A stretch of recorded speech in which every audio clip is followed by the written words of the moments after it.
What, are you bored while we're waiting for this to come on, or what? I am bored. Oh, that's... Hey, wait a minute. Can't have the... It's because you ruined my system here. Hey, what's going on, everybody? It is Mike Lucio here at Rocket Sports Cards. It's singles night, Tuesday night, and we're off and running. We're getting right into it tonight. Did you guys see the pack bar? I don't know if you've seen the pack bar. I've seen the pack bar because I did it to... I don't have any headphones. Pack bar is big. Pack bar is big tonight. Brand new Fleer Metal. Let's show them. Let's show them. Fleer Metal. The brand new Fleer Metal. Watch some of this get open today. Nice old man was... I won't call him an old man. Nice gentleman. Opening packs today. Opened 5 packs. It's pretty cool stuff.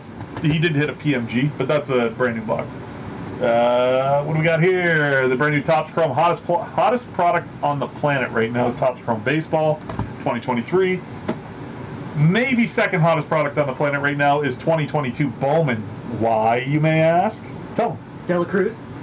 Ellie Dela Cruz is in there. Also, we know you guys like the jumbo stuff. We got another box of jumbo. 2020 Baseball Series 2. Yeah, 25 a pack on those. So if you guys want any packs as we're getting started tonight, let us know. The Poke Bar.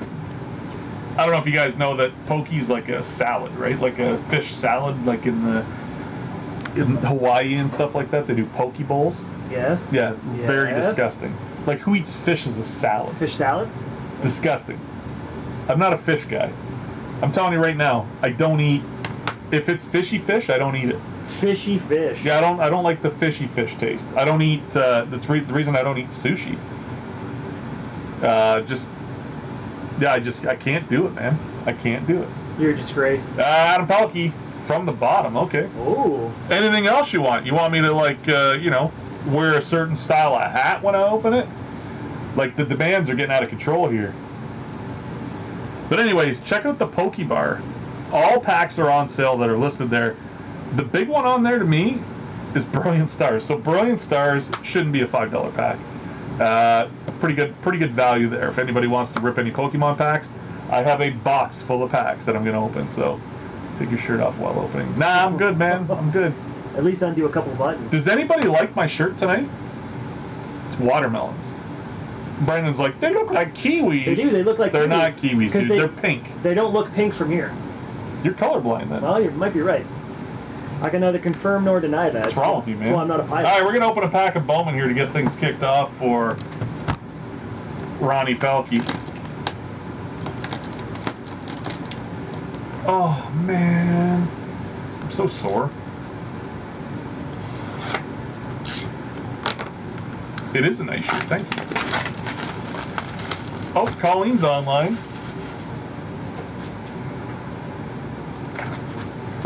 All right, so from the bottom, let's do it. From the bottom. Looking for that Ellie Dela Cruz magic right now. Imagine hitting an auto. That'd be pretty nice. So there's thousands of dollars right now.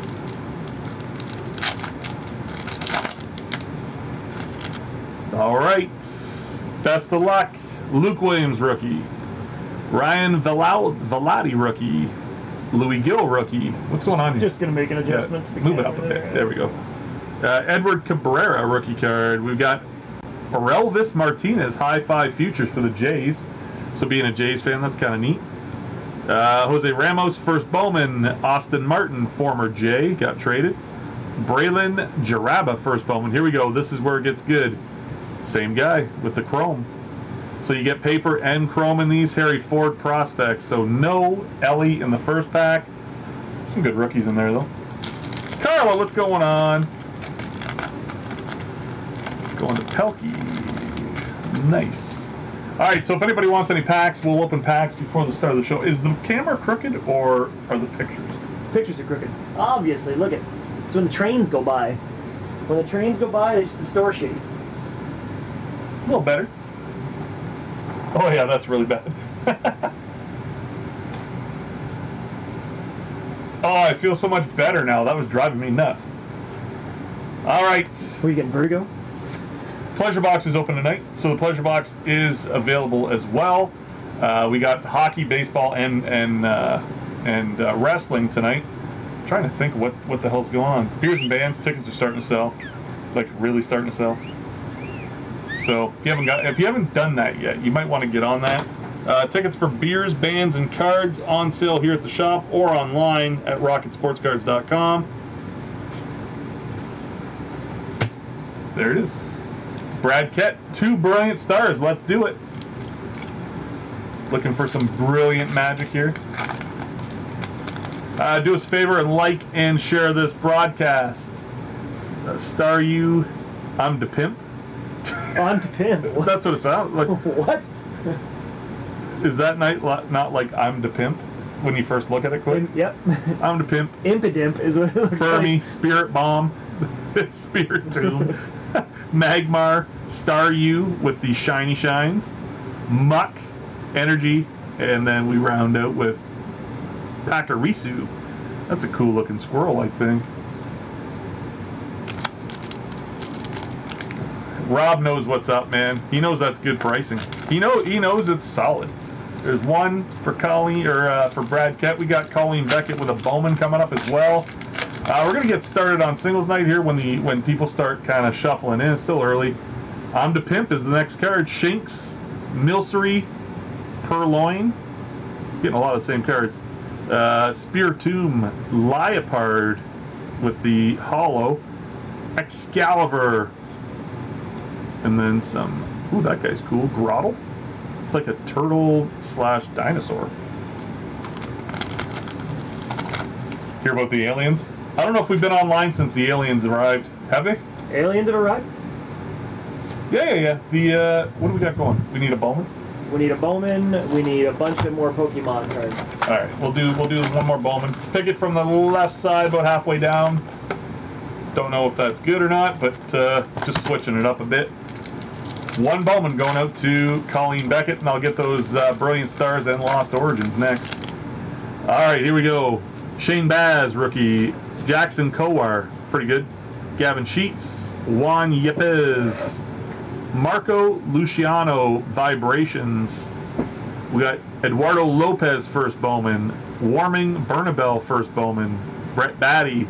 Joshua Baez, first Bowman Chrome, and Roberto Dominguez, first Bowman Chrome as well. Matt, what's going on? Matt was our lucky winner for a pair of tickets for beers, bands, and cards last week. All right, so 5 Brilliant Stars, I said? So there's a bunch of them on here. So we've got Lost Origins 1, 5 Fusion Strike, 5 Chilling Rain, 5 Brilliant Stars. Who wants... No. Hold on a second. Hey, buddy, I got it all. What did I miss there? Oh, Rob Godin. Okay. Yeah, Rob Godin wants 5 Chilling Rain. So we're doing 20 packs right now, basically. Something like that. And then 2 Tops Chrome for Colleen. We do have Evolving Skies, too, but they're not $5. They're 14 a pack. Or, sorry, 10 a pack still. But we'll get to those as well. So who had 5 Chilling Rain? Rob Godin. And anybody want Battle Styles? No? Battle Styles, no. Okay. Bear with me here. 5 Lost Origin.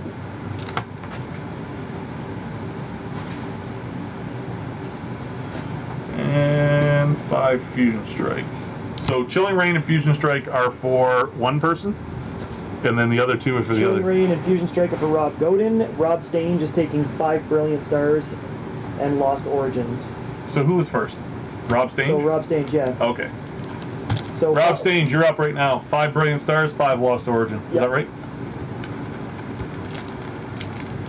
Singles night's going to start in about 10 minutes. As soon as we get these packs open.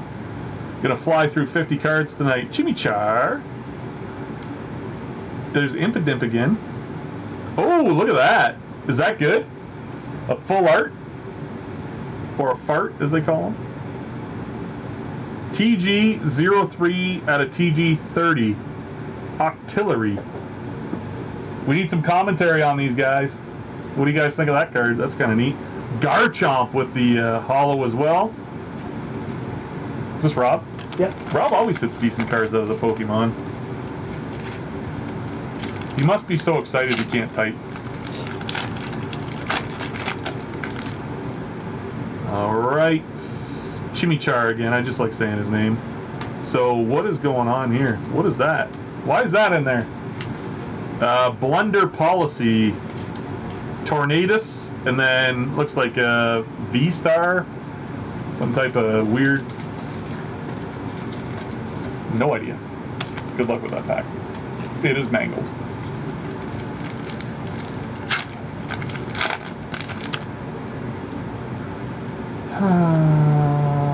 What do we got? Weevil with the hollow, whatever you want to call it. Just going through real quick for you. Is our chat broken? Nope.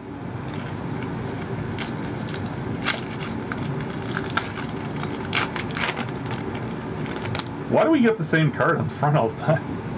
You notice that? Getting a lot of the same base cards. What is that? Ooh, he's got another. Ooh, look at that. Cavalier. And then a Kingler V. That's a sweet card.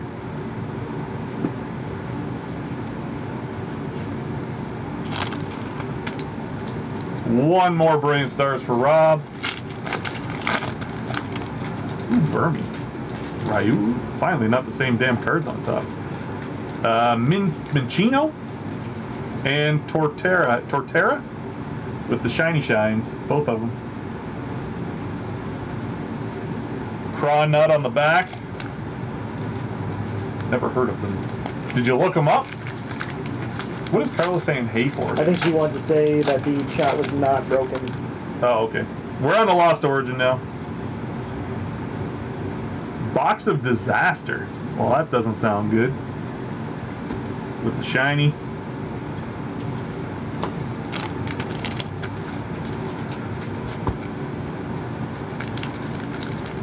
What, are you pooping or something? No, we'll look it up later. He's pooping, I think. Inkay with the hollow. Nothing out of Lost Origins just yet.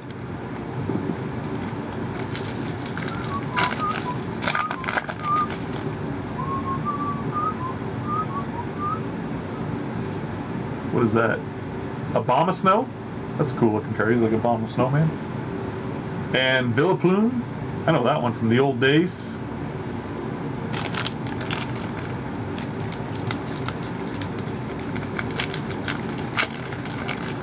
Colleen wants 2 chrome as well, right? Yep, I got him.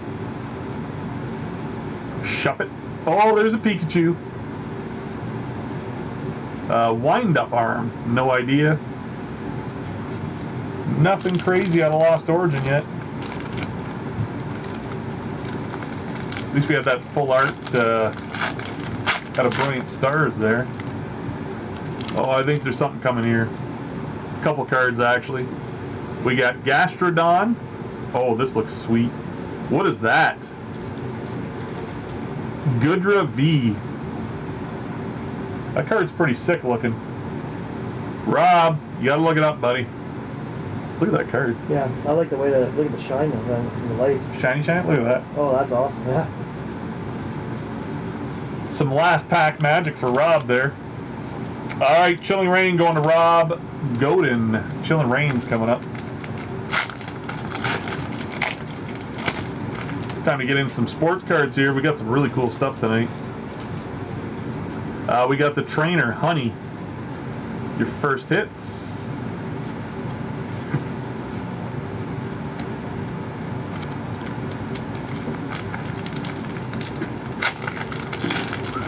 First one there.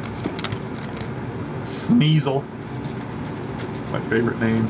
Avery with the Trainer and Cabalion with 2, I call them refractors.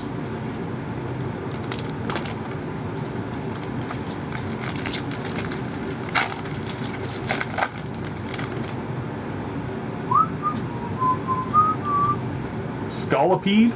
No idea.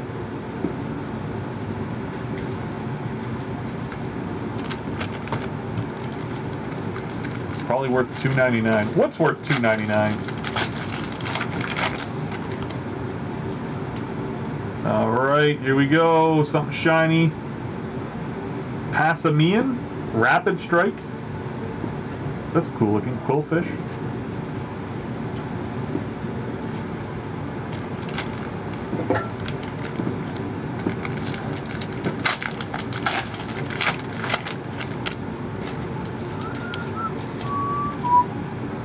Squovit. Why can't they have normal names like Squirrel Guy? Squirrel Guy. Crazy Squirrel Guy. Yeah, I don't think that would. All right, we got a big selling 5 feature. Fusion Strikes now. Then we're going to do 2 Topps Chrome and then call it. If anybody wants packs before I get done these Fusion Strike, that's the only time. Because we're going to call it and get into the show. Pronounce it. Can't even read it. Can you see it from here? Corvisquire? Corvisquire. Corvisquire. All right.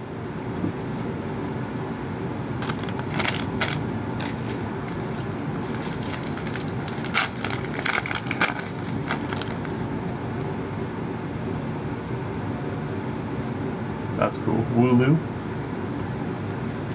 Volibee and Grimmsnarl with 2 reverse and a regular.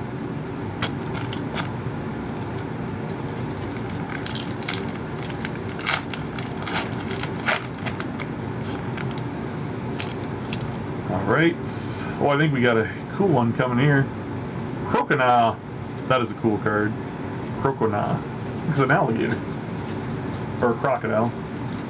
Golem. Well, they're getting sued for that. 2 more.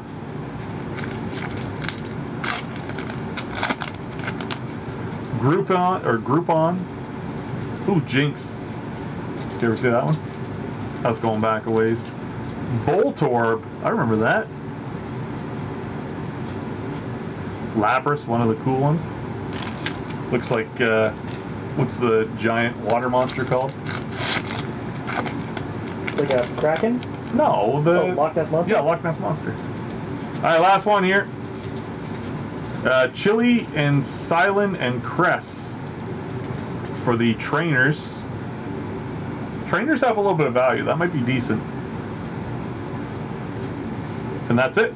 And we got 2 Topps Chrome. Nobody wanted any of the upper deck, eh? People don't like Michael Jordan autos, or 1 out of 10 Brandon Fire. 1 out of 10. 1 out of 10 what? I didn't pick the packs. I don't know what he's talking about. Who else asked for a Bowman there? 2 Bowman, Roger?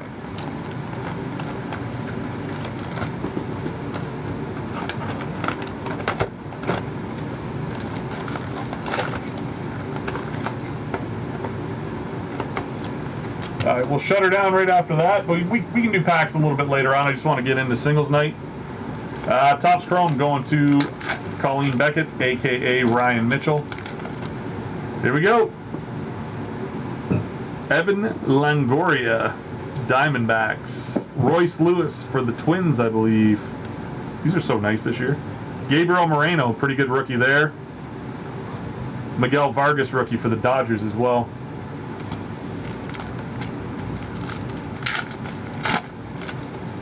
Oh, we got a refractor. There you go. Adley Rutschman, one of the ones we're chasing. Louis Castillo with the chrome refractor. Mark Vientos and Logan O'Hop for the Angels. Look at those. Chasing Ellie out of the Bowman right now for Roger. What's going on, Roger? How you doing tonight? Jaron Duran. Kyle Muller. Spencer Strider. Shohei Ohtani, not a bad card to have. O'Neal Cruz, rookie card, Rookie of the Year favorites. Dario Lopez, first Bowman. Hendry Mendez, first Bowman. Samad Taylor, first Bowman. Averson Arteaga, first Bowman. And Roismar Quintana, first Bowman. So that pack was full of prospects. All right. JD Martinez, Francisco Lindor, Joey Gallo makes up for this one because there's no rookies or Jose Altuve, Charlie Blackmon. That is a base pack. Roberto Campos, first Bowman for the Tigers. Joshua Baez for the Cardinals. Jordan Lawler. Jose Rodriguez, first Bowman. And Zach Veen for Colorado.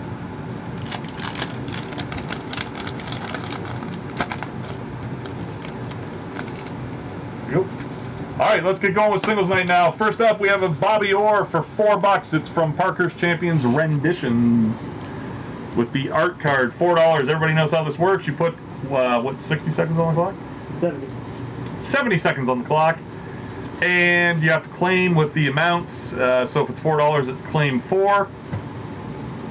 Yep. That's how it works, folks.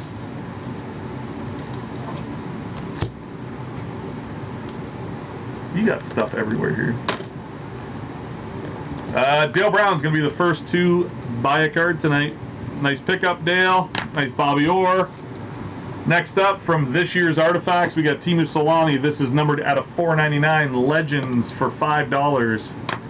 Teemu Selanne for $5 out of $4.99.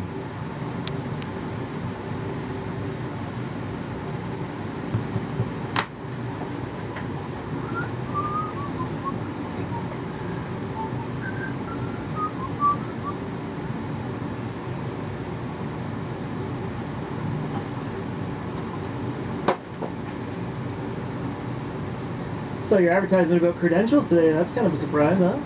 Yeah. Did you know that was coming down? I had an idea that it was coming. I didn't know exactly when. It got kind of pushed around a few times. So when it ended up being tomorrow, I was like, I got, got to come up with the money for 80 boxes of credentials for fun. It is what it is. Cost of doing business. I will say no takers for the Teemu Selanne. Up next, Matthew Schneider for the Toronto Maple Leafs back in the day. This is Be a Player autograph die cut for $8. $8 for the Matthew Schneider autograph for the Toronto Maple Leafs.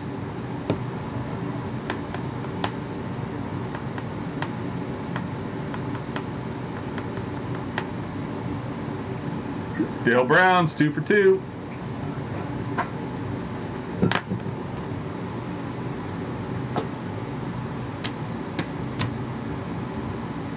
Alright, we're going to go out of order here. This is kind of a neat card. This is out of the Goodwin Champions. These are the portraits cards. This is Kate Bach. We're looking at $20 on the Kate Bach portraits card.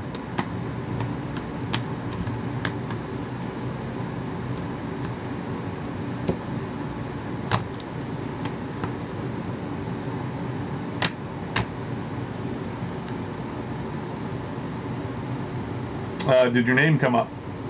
Yeah, you're there. Dale Brown beat you out for the card just prior, Mike. We got $20 on the Kate Bach portraits from Goodwin Champions.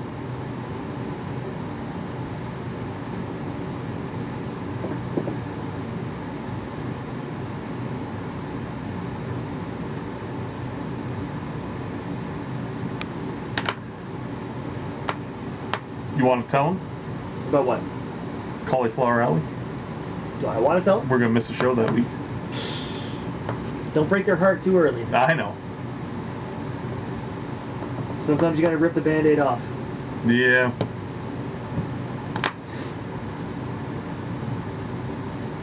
Five seconds left to go. No takers on the Kate Bach. We've got the Frozen in Ice David Pasternak. This is unripped, so it's still got the mini in the back. We're looking at $30 on the Pasternak. Whoever decides to buy it can decide if they want us to rip it as well. For the mini ice rookie in the back, could be numbered, could be very low numbered. Think you can get your hands on a bunch of those again? We did like an advent calendar with those last year, didn't we? That was a lot of fun. That was fun. Yeah, we could maybe do it. We got $30 on the Pasternak Frozen in Ice.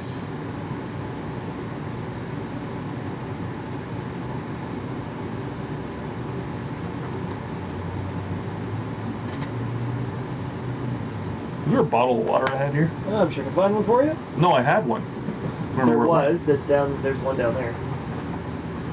Oh, and then there were other ones that were on here. I put them over here. Oh, when you die, Pepsi. Yeah, that's one. Thank you. Yeah. 15 to go.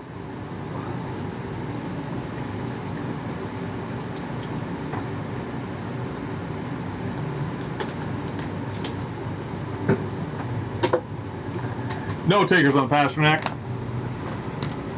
Up for auction. It is the Vezina Trophy from 73-74. $1 opening bid with $1 bid increments. If you don't know how that works, it's $1 to open the bid and a $1 increment on top of it. Whoever's highest at the end of the 60-70 seconds will win the card.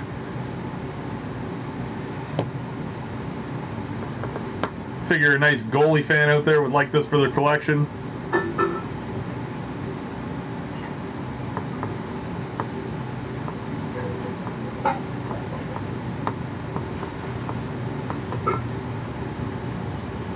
No bids as of yet. $1 to open things up on the Vezina.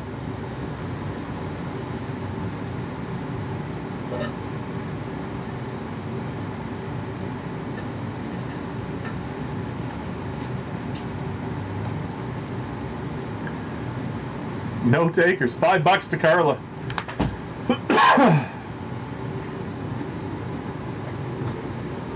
Carla's gonna get it for $5.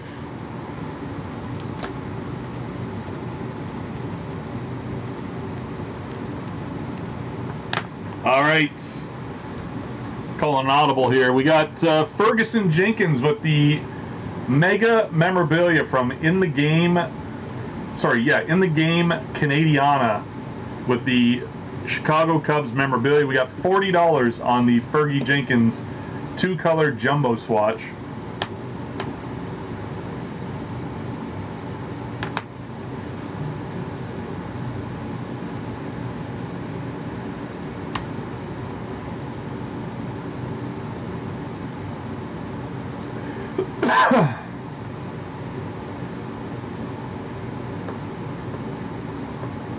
$45 seconds left to go on the Fergie Jenkins jumbo swatch from In the Game Canadiana with the Mega Memorabilia.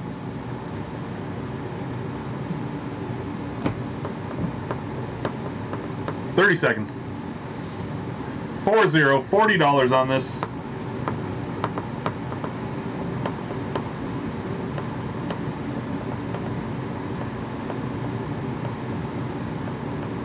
$15.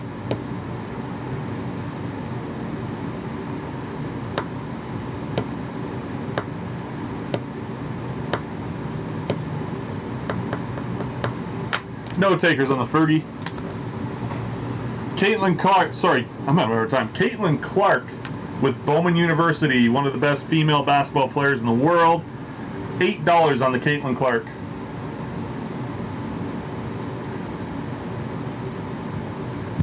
Rob was asking me if I was going to have packs of Bowman University because it's got that chimichanga guy in it, Wemiyanga. Yeah. Whatever his name. Wembanyama. Willy Wonka? Wembanyama. Willy Wonka. Yeah. So it's got Willy Wonka in the set, but a guy actually came in and bought them all today, so. Oh, did he? Yeah. So all my Willy Wonka packs are gone. $8 on the Caitlin Clark from Bowman University. Or Bowman's Best University.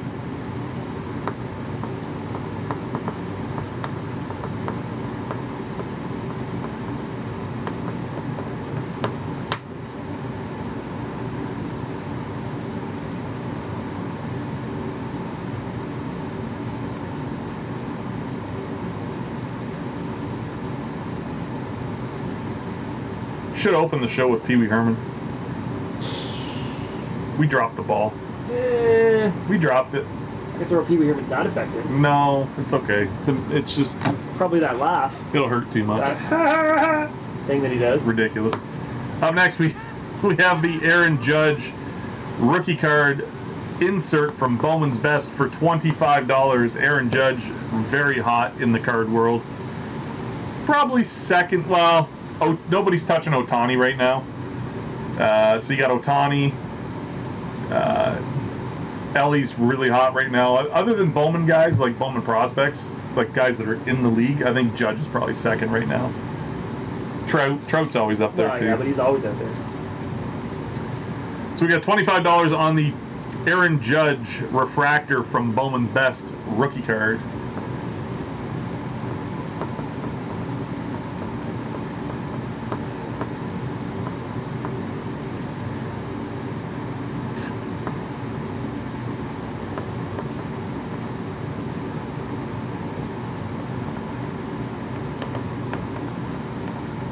$20 to go.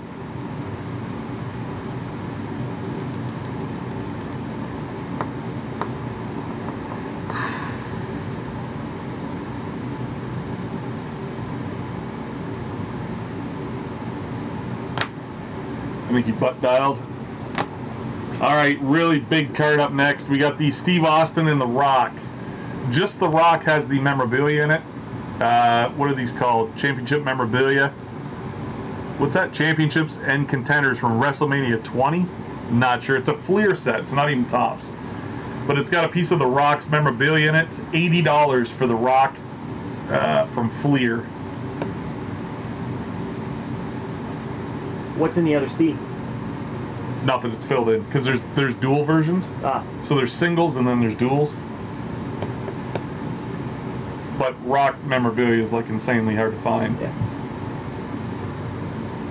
So we got $80 on the Rock event used memorabilia.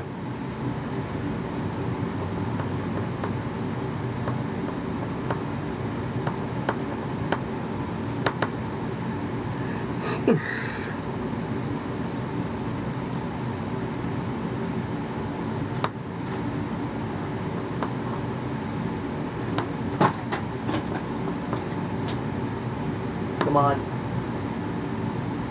No, I swallowed a big June bug on the way in. I'm good. Up that. No, that was the Imodium pill I put in your orange.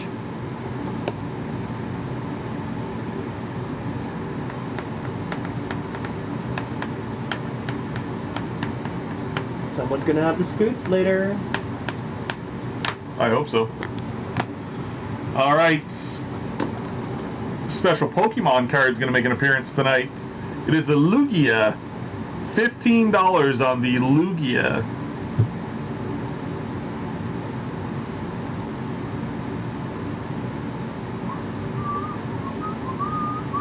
You may flip a coin. If heads, the attack does 80 damage. If the tails, the attack does nothing. Ooh. 50-50.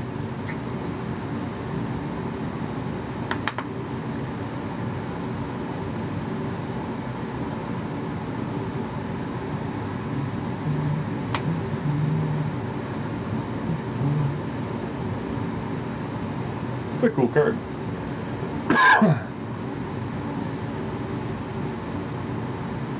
We have $15 on the Lugia. Hakalugia. Especially if it's tails.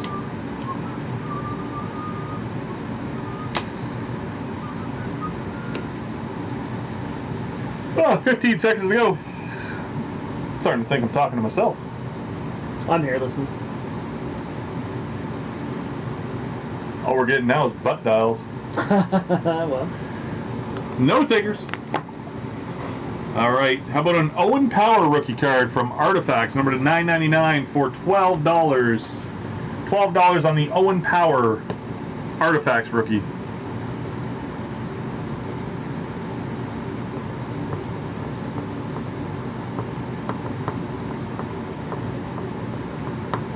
Former first overall pick, Owen Power for $12.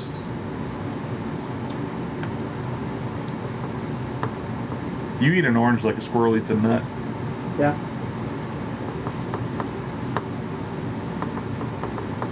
You would eat like Joey Chestnut as a hot dog. No, pulling out the bone. There's no bones in hot dogs. Is there not? Not like a solid bone, like like chopped up.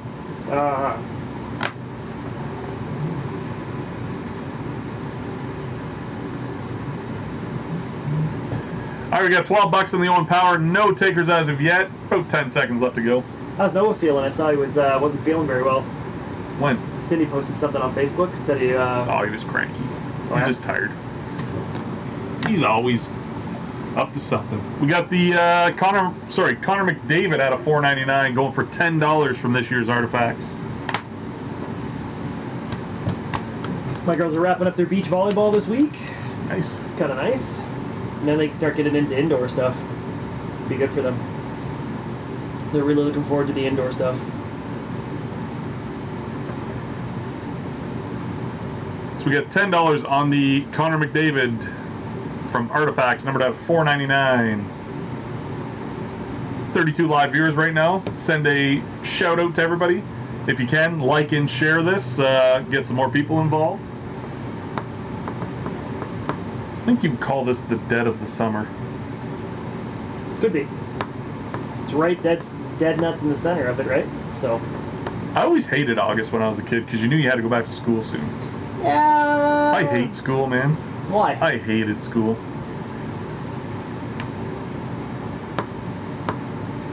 Was it because you weren't the favorite? No, it's a waste of time. Dale Brown's going to claim that. It's not a waste of time. How is it not a waste of time? Kind of gets you to where you got to be, man. Why? Why? Because that's the way our society works. Because college took me to where I had to be?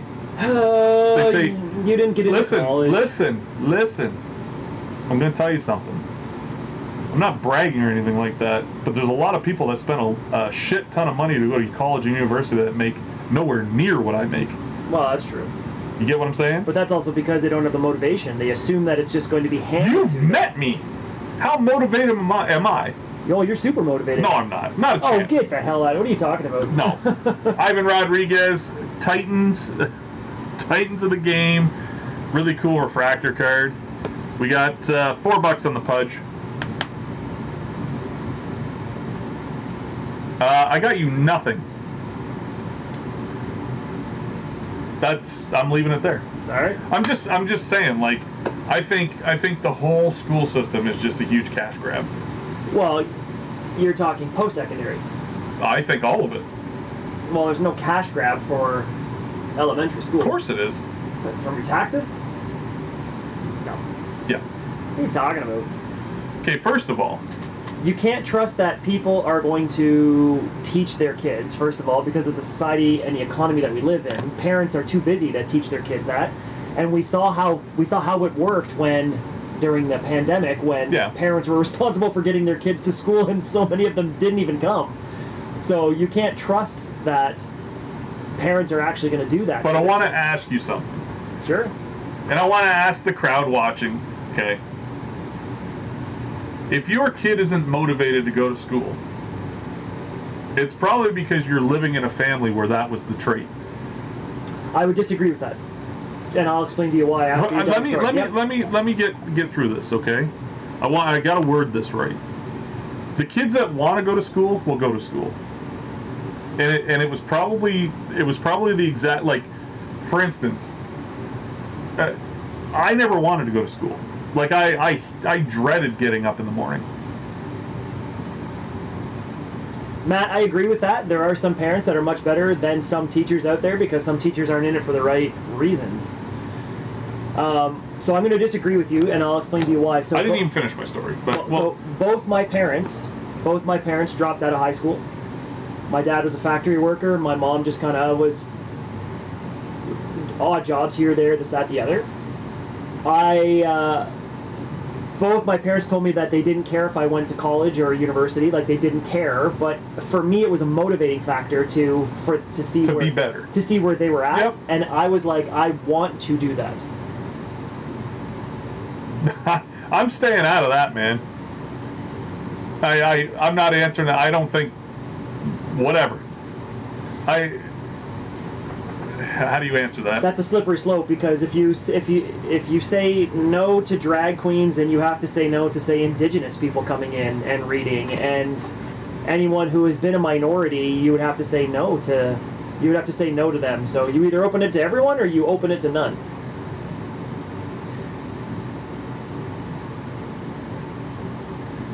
All right, so that answers that. Yep. So Matt touches on a point there about the teachers union. Yep. That's exactly what the problem is, and it's the problem with all unions, in my opinion. They protect people that shouldn't be protected. Unions are very rarely called in unless there's something that, how do I say this? Unions are very rarely called in for the right reasons. It's always to protect some idiot, you know what I mean? And it's like that in factories, it's like that in the school board, it's like that in every single union there is. It's like that in sports. Yeah. Like when a player's going to get suspended for being a dickhead, and the union steps in and either negotiates a shorter sentence for him or shorter suspension, or it's the same with everything. Historically, unions have been a driving force for the way that workers' rights are, though. So, like, I mean, I can understand the importance of them. No, yeah. Because otherwise, back when they had 8-year-olds working in the mines. Yeah, but otherwise you're going to. But now, there are some things that they do to try to make things better. You got it, Gordon.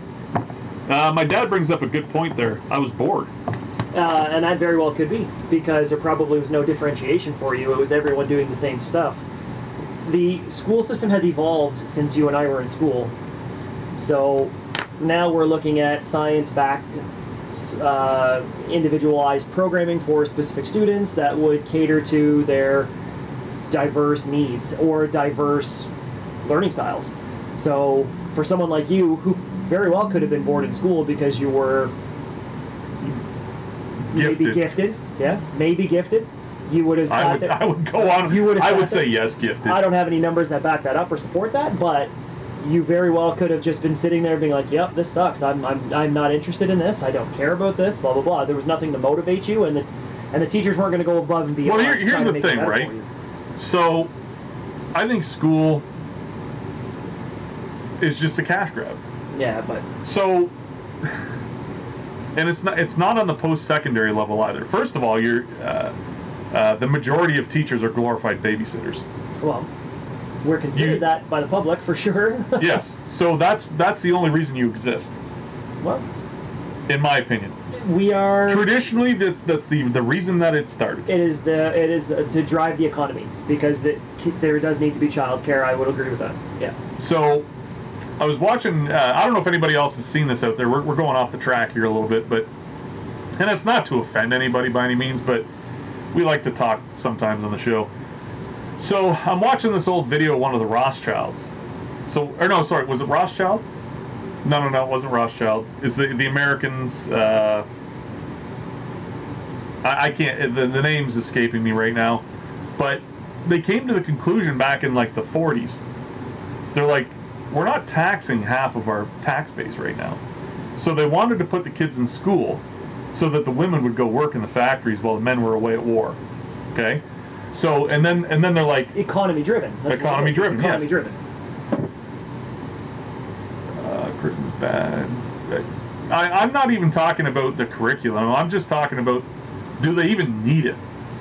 The curriculum? No. Do we need school? Yes. Not a chance. You do so. So here's the thing. My son's 3, and he knows how to use my phone already. And it's just from sitting with me watching YouTube. All right. And you know what? Where do I get my information from, Brandon? But that's going to be a problem. I can use my cell phone to do business better than 95% of the people on the planet. But that's going to that's what separates me as an intelligent individual. So school is school, right? What is the purpose of school? To acquire information and retain it. So no. Well, that should be the purpose. It's not. The purpose of school is to teach transferable skills that will translate over to real-world application. That's what it is.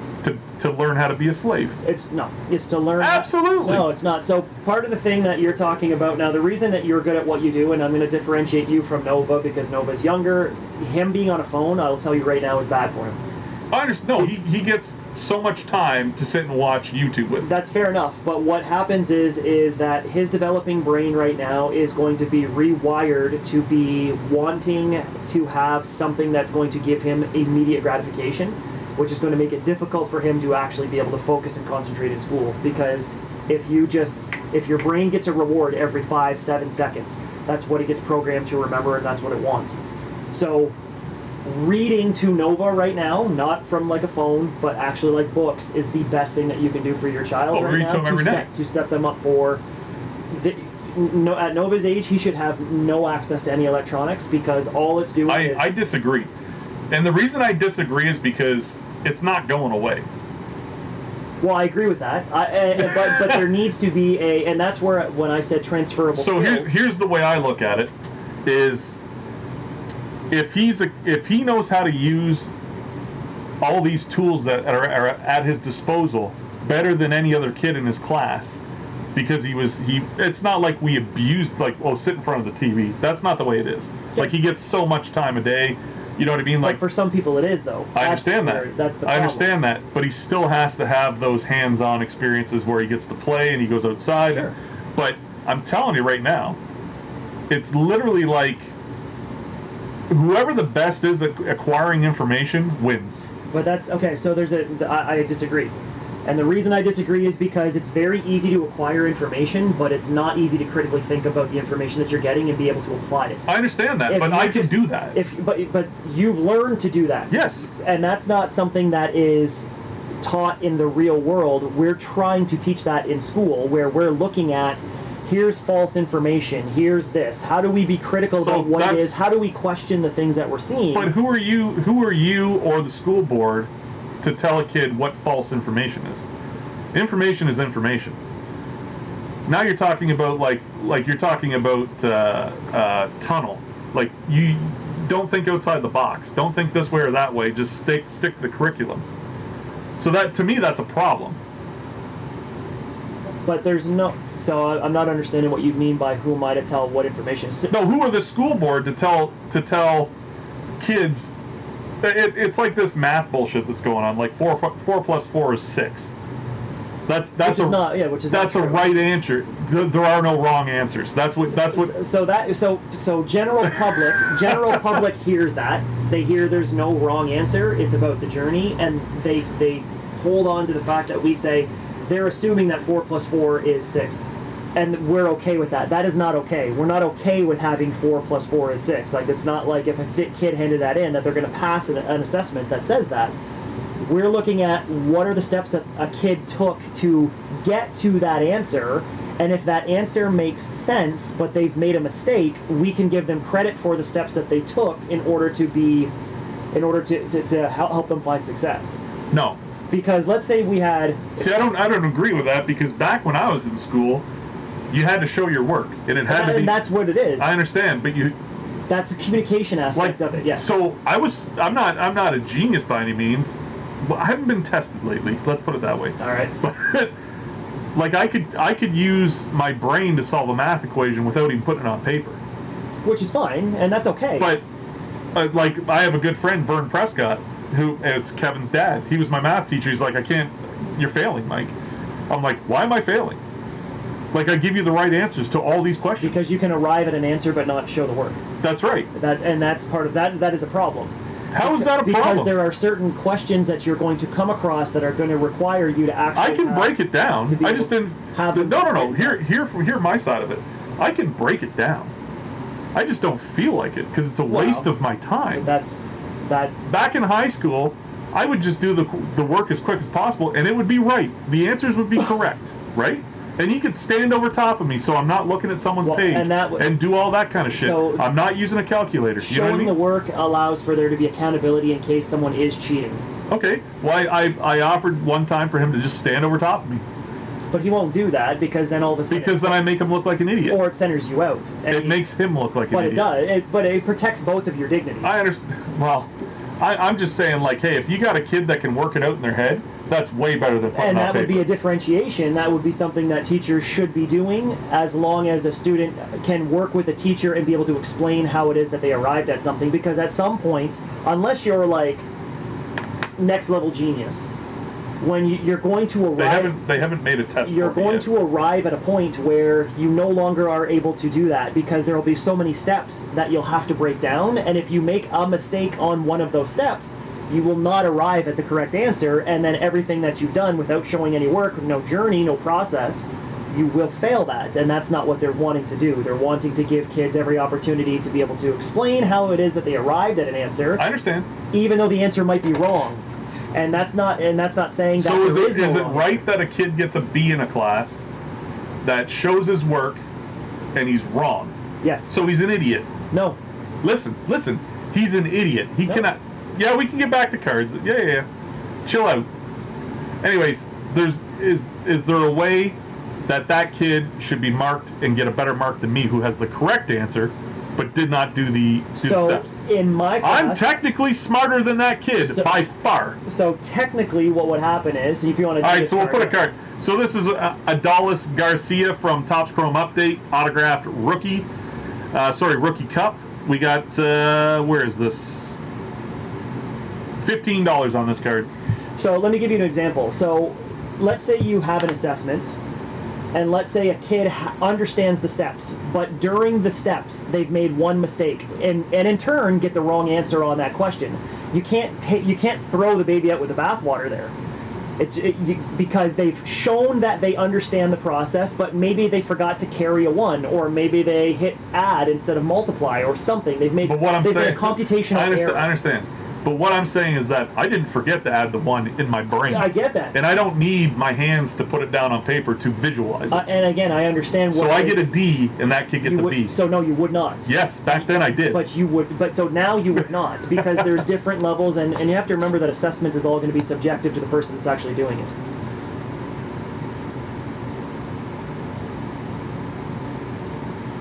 Why do teachers always move the goalposts? Answer Mike's question. Why should wrong answers? I just explained that. No, I'm going to tell you something right now. Rob, and I don't care whose feathers I ruffle here.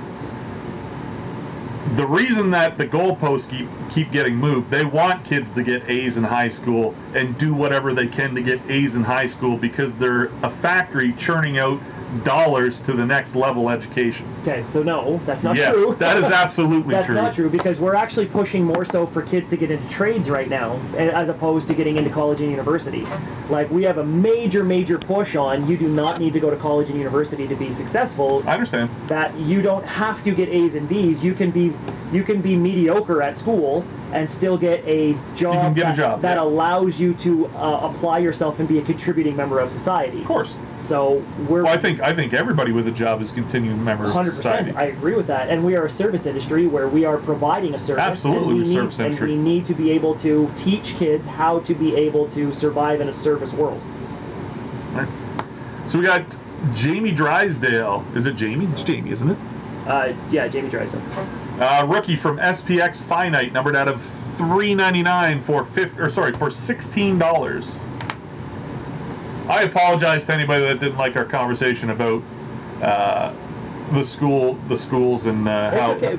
This is exactly why teachers are vilified, and because they hear stuff or they come up with. I'm just apologizing, because a lot of people were complaining, like, get back to the cards and stuff like that. It's just maybe they're not as free thinking as we are. Maybe. I get that. I get that it's a sore subject. Come on, guys. We're trying to have intelligent debate conversation here. I get that, it can be a sore subject, and especially because, I'm going to be honest with you, more than likely teachers are going to be on strike again this year, because we have a contract due, and we worked last year without a contract, and we got $16 on the Drysdale. So, Rob, if you were to go back to school right now, there's a wide variety of ways that you can be successful in school. So, traditional sense, meaning what do you mean? Like sitting down with a paper and a pencil? Like, we're going back to cursive writing, and as a teacher, I don't necessarily 100% agree with going back to cursive writing, because when was the last time you ever cursively wrote anything other than your name?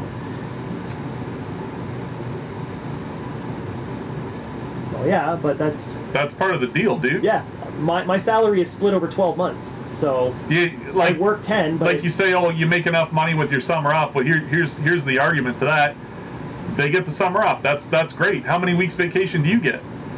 That's an honest question. Do you get 4 weeks, 5 weeks working somewhere for 10, 15 years? And you get the ability to book that time off probably through the winter when you would like to have time off, and they have to sit in the classroom. Yeah, we don't get. So like I've asked Brandon to go on vacation quite a few times, and it's like, well, I can't go. It's a school year. So like, how good really is it? You know what I mean? That's fine. Yeah, 12 weeks vacation. That's fine. All right, we got the Pittsburgh Penguins team leaders card. Oh, I thought this was, what the hell? So when I picked this out, it had Sil Apps on it quite a few times. So I thought it was a Maple Leafs card, because look at the jerseys. Yep. Yeah, they all look like. And I didn't see Pittsburgh Penguins at the bottom. Well, they have to work PD days if you didn't know that. We do. Yeah. See, that's the type. I'm not saying it's ignorance or anything like that, but you should know that on a PD day or PA day, they used to call it, or a Ray Day back in the day. Yeah, Ray Day. It's for in-class training. Even I know that. Yeah. You know what I mean? Like, they don't get those days off. They just don't have to deal with the kids. And our Ministry of Education just this year has said that we are mandated to actually do more PD, and we have to have a certain amount of hours now as teachers every single year of professional development that has to be tracked and sent to the ministry. So the Pittsburgh Penguins team leaders card, let's get to it. It's $1 opening bid with $1 bid increments. No, I'm just saying, like, when I was in public school, I'll use public school because it was high school. I didn't really care. Like, I was already at the part. I was already at the why am I here stage. You know what I mean? Like, you've established, yes, you already know. Like, I can do basic math, and I can speak, and like I can do all that kind of shit. You know what I mean? Like, why am I here with these other people that can't write their own name? You know what I mean? Like, I don't get it. But going back to public school, like, I do remember, Dale Brown opens up with $1. I do remember, like, the teachers that kind of gave a shit and the teachers that didn't. You know what I mean? Like, the teachers that made you feel welcome in their classroom and that kind of thing. And then there's teachers, like, they're hardly in the room. They're talking to their buddies in the hallway. I remember those teachers as being dicks. You know what I mean? Yeah. Like, where's such and such? You know? Yeah. Like, that's going $1 to Dale. So Darcy, everything that's old now is already electronically stored. So got another cool Caitlin Clark coming your way. Bowman University, Bowen's Best University. We got $12 on the Caitlin Clark. It is a insert from the Bowman University. $12. I mean, I enjoy the aspect of getting in there and watching kids try to struggle. Like, I enjoy watching kids struggle because when they struggle and when they have to problem solve, they actually take. There's actually like a. You can see the accomplishment that they have in themselves when things are difficult and they've actually done it. My biggest problem is that I have so many kids that will run out of a room and claim anxiety and claim all these buzzwords because they don't understand something. Yeah, buzzwords. And then I'll say to them, well, why are you out in the hallway if you don't get it? How are you any closer to getting it? We got AI and stuff, Darcy. Like, to make the argument what happens if computers or electronics go down is just, that's... It's an inconvenience. Well, yeah. Like, I mean, we would survive, but we know that our world can't survive as a global economy and as a global civilization without the electronics that we have in place right now. If you're talking about like an apocalypse, then you're talking about something that's completely irrelevant. That's not gonna happen. And I would agree, Rob. What's more valuable, long-term cursive or computer coding? Computer coding every day of the week. Like, we're not going to cursively teach AI. All right, we got a Phil Kessel Artifacts autograph coming your way for $15.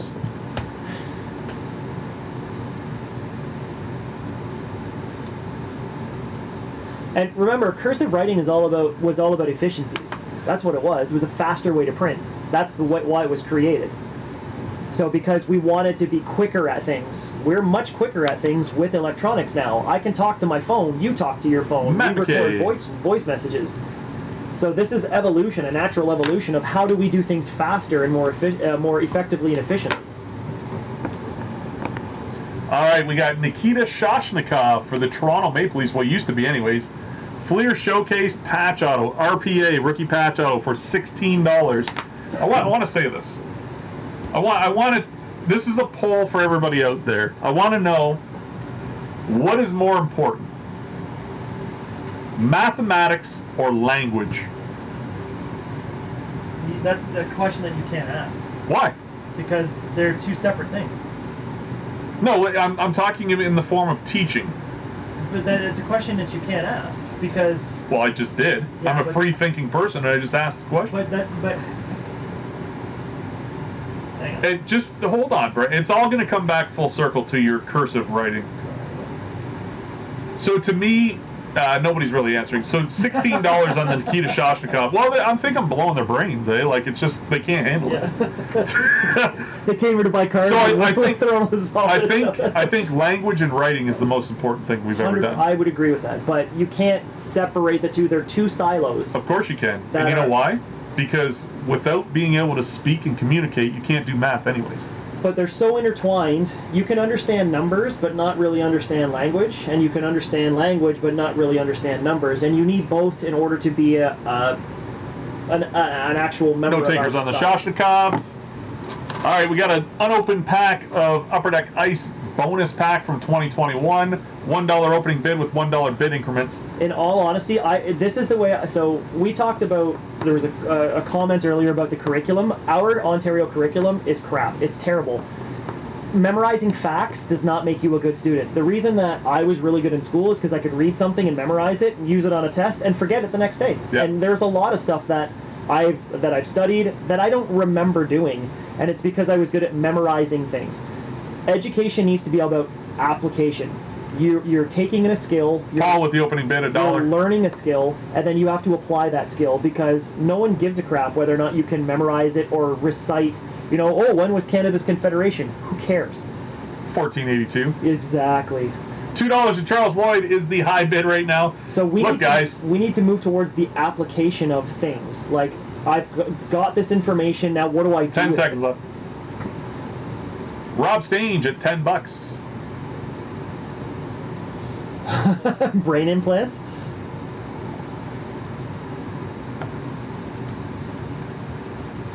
Rob's going to pick that up for $10.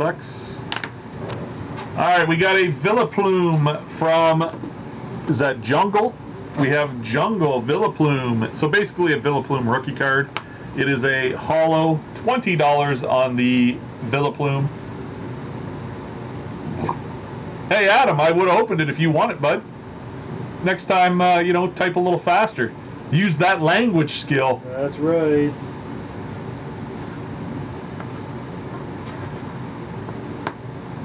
Maybe what we should do is we should have a... I got it, Paul. We'll get those for you. We should have a show one night where people cursively write their bids in and send them to us. We got the Villa Plume for $20. I don't know. Like, if you were to ask me 5 years ago, pre-COVID, let's say. Yep. If the world we live in is somewhere that, I don't know, like it's a good thing. It's not. It's not. I agree with you, and I'm like, as a teacher, we are declining as a society and as a species. I'm trying to work my ass off to motivate some kids, so that way, Who cares? When I do, because when I retire, someone's got to take over, and I don't want my kids' world to be. They're not going to take over. I don't want my kids' world to be garbage. All right, this is a massive, massive card right now. Check this out.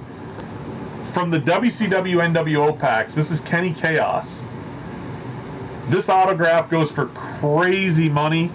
These are extremely hard to get. We got $140 on the Kenny Chaos auto. What I'm saying though is, like, who gives a shit? So here's my philosophy. Cindy's always like before the store was really big, and we just started out. Like, I lost my job at McKesson.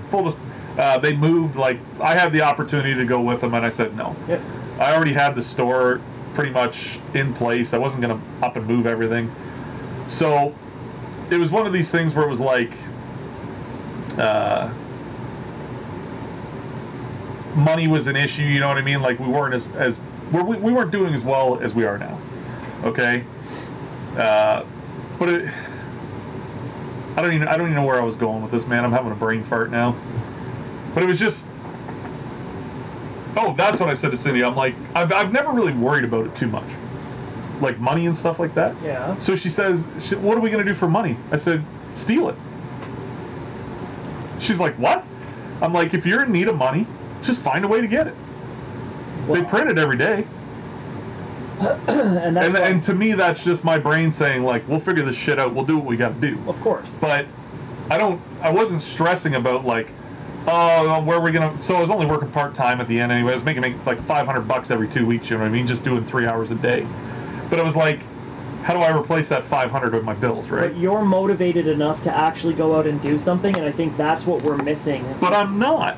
I'm lazy. No, you're not though. No, Brandon. I'm gonna be 100%. Let me say it. I've seen. I'm gonna be 100% honest with you, Brandon. I am the laziest person you will ever meet. You're wrong. No, I'm dead serious. I've seen the work that you do behind the scenes to get the show going, to get the beers, bands, and cards going. To say that you're lazy, you're putting on like shtick right now. You like, dude. No, I'm serious. You man. are a highly motivated individual to do well. I'm a thinker. You're a worker. I'm not a doer. What the? There's no way I'm a doer. What are you talking about? No, I'm telling you right now. All right, we got the Luke Shen autograph, numbered out of 50, from SP Game Use Significance. Got another Toronto Maple Leafs auto, $12. See, our problem is that there are so many kids who want things just handed to them. That's where we're at right now, where it's what are you going to give me? What's in it for me? And that's not how our society Hey, man, works. I want to tell you something. And you're not like that. So. I grew up on Pattison Ave, okay? And I want to tell you something. If you've ever been on Pattison Ave before, I have. It is not the, it's not Victoria Ave, okay? For sure, I get it. I grew up with people that are in jail. I grew up with people that are dead. I grew up with people that rob banks. Yep. I grew up with people that pulled a gun like my brother had one of his buddies pull a gun on somebody at a variety store. Yep. I'm telling you right now, it's like I'm from that cloth. But you've learned what not to do. I understand that. And you were motivated enough to not fall into it. I'm the same way. My brother was exactly the same. My brother was the smartest guy I knew. He got into some stuff that he shouldn't have gotten into, and I watched him deteriorate in front of me. And I was like, that's not going to be me. I'm not going to do that. Yeah.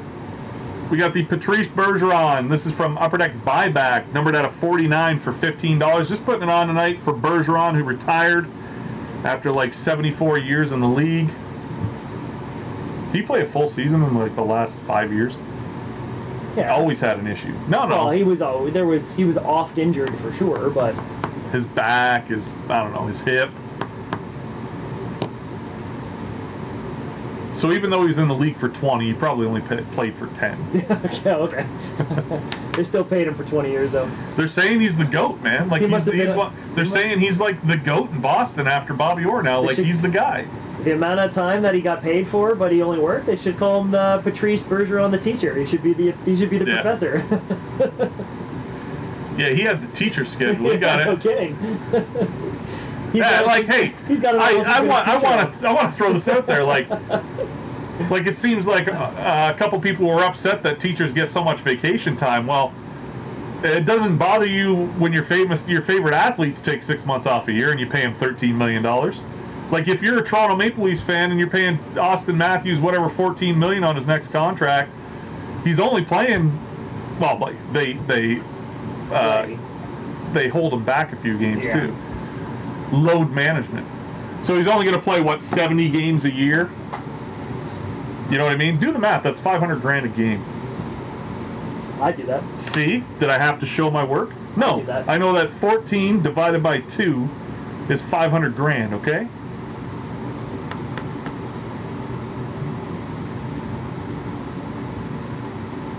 Do I have a calculator sound effect? So Rob's saying, Jonathan, I get that, okay? So the problem with sports is you get paid for what you did. You don't get paid for what you're gonna do. It's performance. It's performance based. Yeah, but they pay you based on what you've done. Yes. Not on your projected what you're going to do. No, I know, and it's so once these guys, I gotta tell you something. Once you get the 15 to 30 million in the bank, are you really that motivated anymore? How many guys keep up with the elite talent once they get the big contract? You could name them on maybe one hand, okay? It's a little bit different now, and I'm going to tell you why. It's a little bit different because of the money that can be made after you retire, sometimes better than the money you made as an athlete. Ask Tom Brady. Yeah, with that big contract he just signed at Fox. No, what I'm saying, though, is like he always signed a sweetheart deal with New England so they could have the best team possible. Yep, to win. because he knew if he broke records, if he was the GOAT, he wouldn't work a day in his life again. Nope. He would. He's got all that extra stuff he's doing. The TB12 stuff. He's got the contract, the correspondence contract with Fox Sports. Yeah. Like, I mean. All right, we got a Dela Cruz, but it's not the right one. It's not Ellie. I just thought this was a funny little thing we could do. It's Oscar Dela Cruz with the first Bowman auto for $10.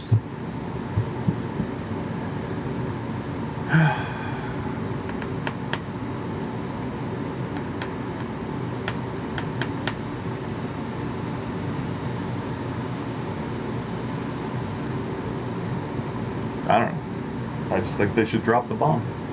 They should what? Drop the bomb. On who? All of us. All of us? Just start from scratch? Well, there wouldn't be scratch anymore.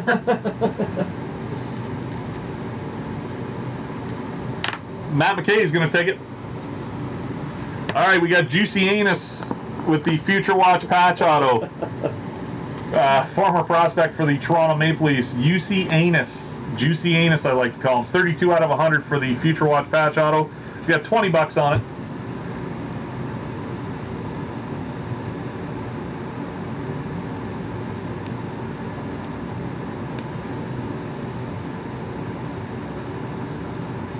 Who wouldn't want to buy a slice of my Juicy Anus? That'd be a good jersey to have.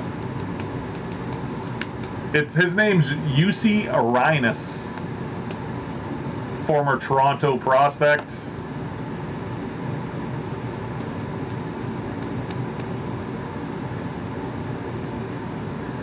Signs his name, scribble, line 40. Well, he's got to have. He's got to have something. He can't write. Well, he's Finnish. Can't write he's anus Finnish. on his card. He's Finnish. I don't know what people from Finland do.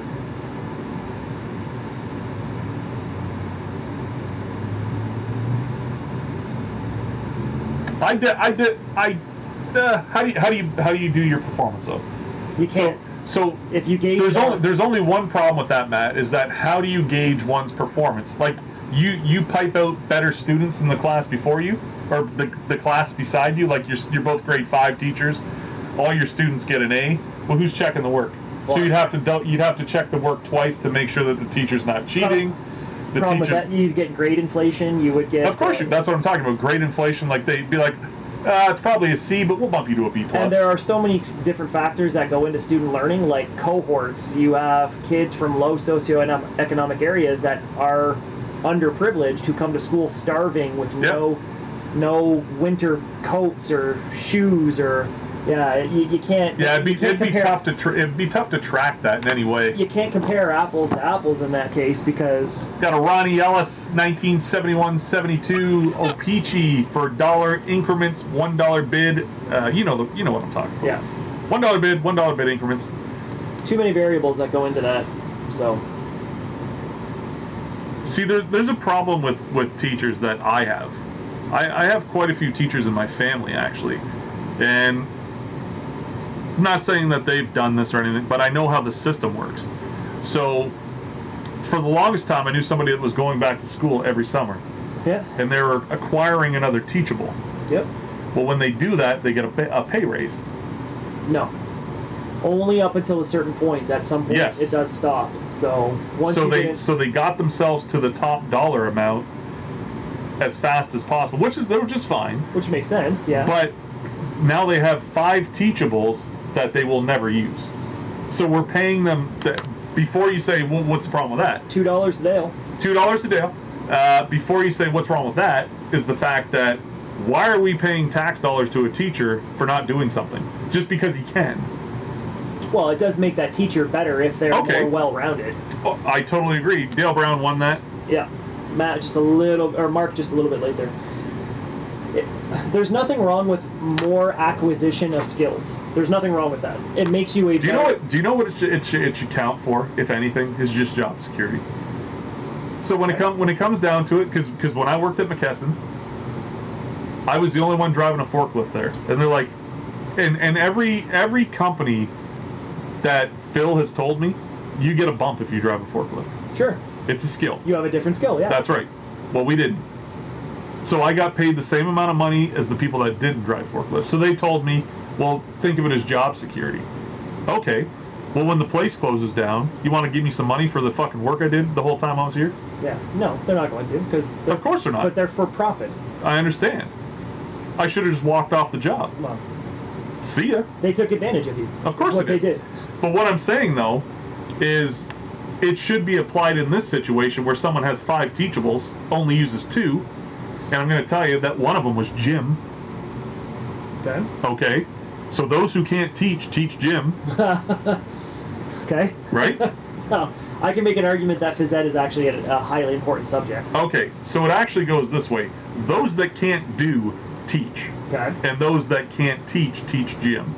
Okay. Okay. All right. So the fact that gym is being paid out on a scale for them to elevate is ridiculous.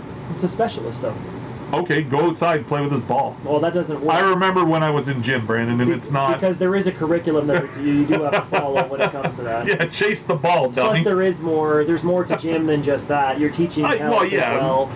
You're teaching well-being. You're teaching a number, like nutrition. All right, from Pokemon Go, we have the Mewtwo V. It's going to be $10 tonight. I want to say this, though. You talk about the in-class, like, health studies, and that's part of it, part of the curriculum. What's that, like, maybe a week out of the semester in class, and the rest of it's... no. When I went to school, like, we did, like, 3-4 days in the... And it was always in a portable. Yeah, but that's back when they used to beat us and stuff. You can't use the argument when I went to school, because Why can't I? Because it was literally 30 years ago. Okay, but are you telling me right now that a kid that's being churned out today is going to be smarter than me? Smarter than you? Not a chance. But they should. Not a chance. They should have more skills. Not a chance. They should have. No, I'm saying... I was part of the generation before the internet. I'm not saying I'm the perfect generation, Brandon. I had so many years before. I'm the same age as you, right? I understand that. we should go down as the greatest generation because we were there when it started. Yeah. And we're here now. I get it. So we've been here since the beginning. Yeah. But we also have the real world skills that came for the first 15, 20 years before we had it. But the world has evolved, and we've had enough skills in us to be able to evolve with it. Kids today don't have those skills. They want things to be as easy as possible because they've been handed so much, and it's easy for them to go. Kids want to do, I'll put it this way, kids want to do minimum effort for maximum reward. Yeah. That's what they want. All right, we got the Casey Mize rookie card jersey going for $8. And I would argue that even some adults want to do that. Minimum effort. Of course they for do. Maximum reward. Welcome to anybody that works a low-paying job. Sure. Why make things harder when I can just get by doing this? I don't have to bring work home. I don't have to do this. I don't have to do that. You know. We have $8 on the Casey Mize rookie card jersey. Matt McKay is going to grab it. And so for me, I want to teach kids to be motivated that they can achieve something as long as they're willing to put in the effort. They have to work at it. This doesn't get handed to you. We've got the gold Pikachu VMAX for $12.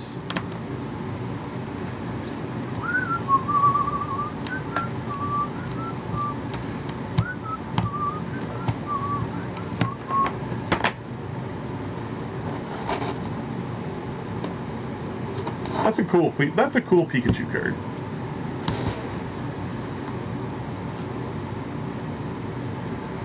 I don't know, man. I'm just saying, like, I don't know.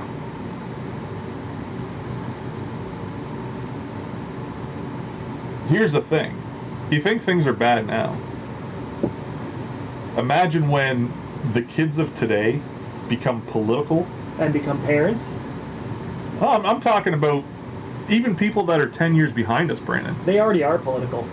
Okay. Right? No, I'm talking about, like, they run the fucking show. Oh, yeah. Like, our prime minister, you know what I mean? In 20 years, our prime minister will be one of these 30-year-olds. Yep. That's a TikTok sensation. I'm just going to start hitting buttons on this big keyboard panel thing here and see what happens. Next card up, we got the Doug Gilmore dual jersey card, numbered at 125, going for $10. $10. I should have changed the title of our show to solving the world's problems and sports talk and shenanigans. Well, people seem upset about us talking about this. Like, aren't you bored of cards every night? You know what I mean? Like, I get that's why you come here. Like, this is singles night.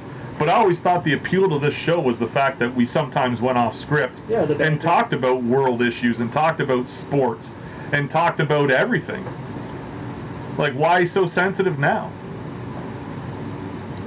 You just can't please anybody. In sports news, someone did ask about the Tigers trading someone. They didn't trade anybody, did they? Eduardo Rodriguez blocked the trade to the Dodgers today. Who the hell is that? Pitcher. $10 for the Doug Gilmour dual jersey card.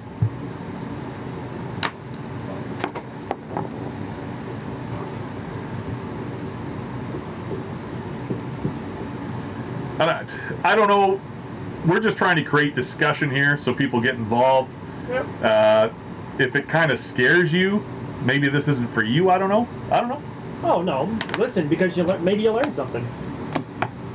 Be critical of it and think about it. Really cool Devin Hester coming up next. We don't have a lot of football on usually. I used to like Devin Hester. Well, I was a Bears fan, right? Well, the guy was a phenom when he came to kick returns. He never should have went to wide receiver. Yeah. Like that, they wanted to get the ball in his hands more, yep. Right? But I don't know. They traded Lorenzen to the Phils. There you go. They made a trade. All right, we got Devin Hester. This is numbered out of 250. Serial numbered out of 250 for $8. That is true, Paul. I think that's part of the issue as well, is that they project what they experienced in school and assume that that's the same thing that's happening. So, yeah, that's a very good point. I don't know. I don't mind teaching. I never thought I would become a teacher. And it was... I'm not attacking you. I'm not taking... I don't take it... Like, I just thought... I don't even remember how the subject came up, but I'm not attacking you. I got a pretty thick skin when it comes to that, but, like, I mean, you can tell when people are uneducated in this by some of the things that people say. Yeah. And a lot of times I just don't engage. Like, why engage with that? Because you're not going to change their mind, right? I wasn't prepared to talk about teachers when I came in tonight, so I wasn't thinking about it. But if I was, I would have been more articulate in what I was saying. You remember? So you got to remember, I'm live right now. They can sit there and type, and when they put a response in, they can spell check it. They can think it through. Should I send this? Should I send this? What I'm saying is in real time, and it's happening now. It's being pushed out into the world. So it's like, maybe I don't come across as being as articulate because I don't have a chance to use my spell check, and you know what I mean? It's just one of those things. So if I sound like a bumbling, mumbling idiot... Which you don't. You're well-versed. I wish I did. Well. All right, we got the signature patches of Bill Ranford coming up next for $36.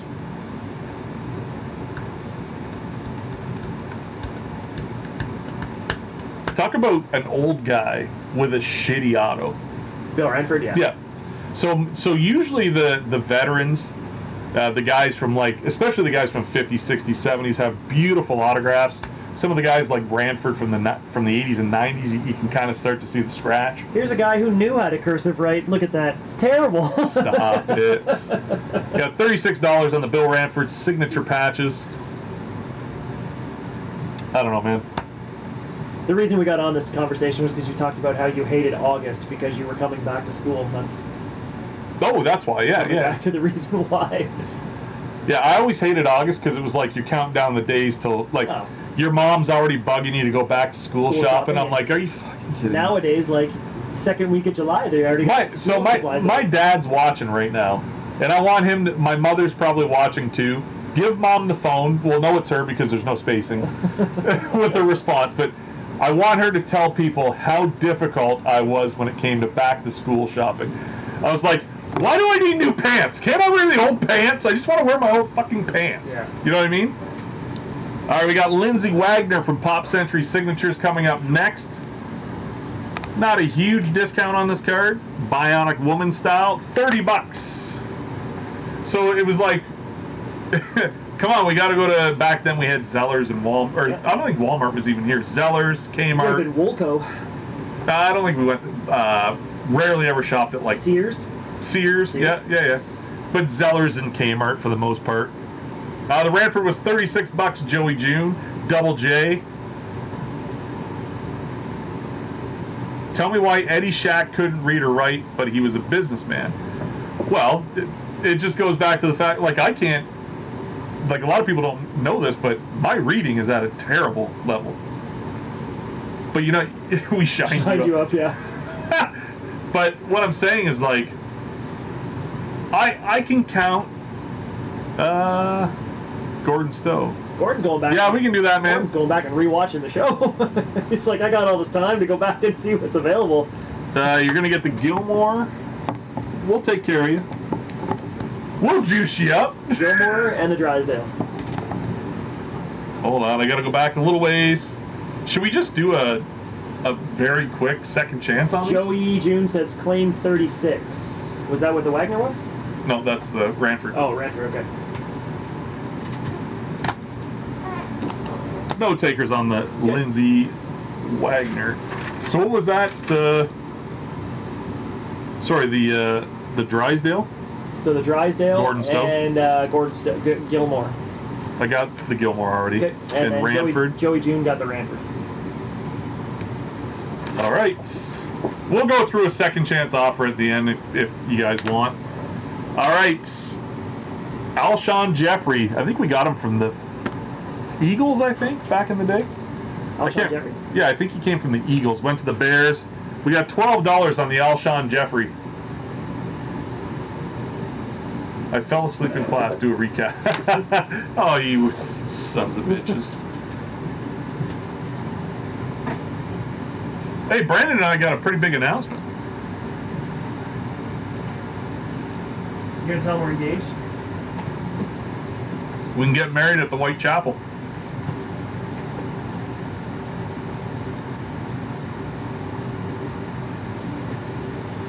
I agree, Matt. And you know what? It's already happening. Like, if you look at some football players and stuff like that, they can't write their own name.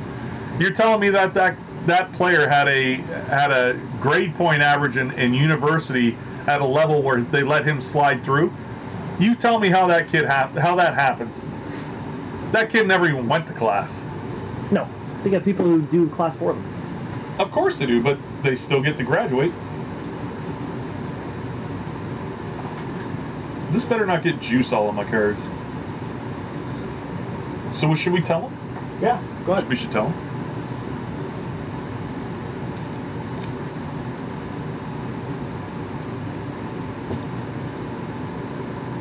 Hey, I don't. He goes pull up WWE Obasoft crap. I do not discriminate against Nigerian giants. They can do whatever they want. If he wants to write and I'm not even going to say it because it's inappropriate. I don't know who's watching tonight. All right, we got the Brady Tkachuk from Upper Deck Clear Cut. Twisted, what is it? Twisted Tinsel? Not the name I would have went with.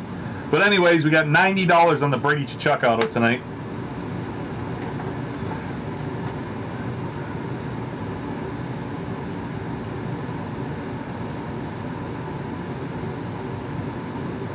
Hey man, you should look it up. I bet you Nigeria's got a better school system than the United States.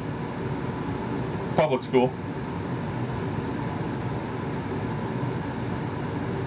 Definitely do not discriminate against these smaller countries in the world because they're probably ahead of the United States and Canada as far as education goes.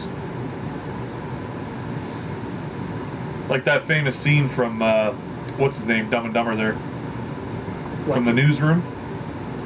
Tell me why America's the greatest country in the world. Yeah, Seems like we're not. Yeah, Jeff Daniels.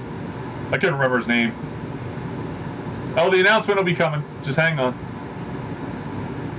It is a pretty cool one, though. It is a pretty cool announcement. It has to do with Brandon, myself, and I haven't seen him online tonight, Mike Trudell. We're, as far as you know, we're the 3 best friends that anyone should know. How's it go? You've seen the movie. I've seen the movie.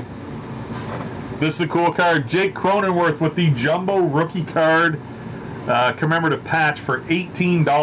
I thought it was more of you being a lone We're wolf. the 3 and then you best found, friends and then that you found anyone 3 more, can have. two more the 3 wolves. best friends that anyone can have. Matt McKay.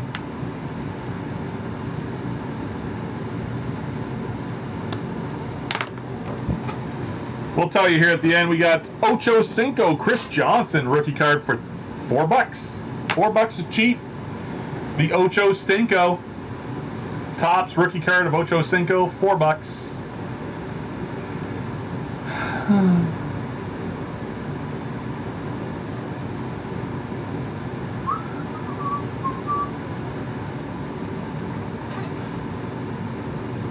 Rob Godin.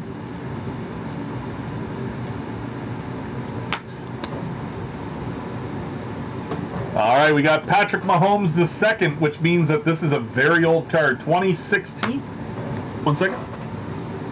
Sorry, 2018. It is a second-year contenders card. We got that was the other card. $20 on the Mahomes. Oh, God, I'm throwing up. $20 on the Mahomes second year. Fuck, pickups, man. It's happening. It's the oranges.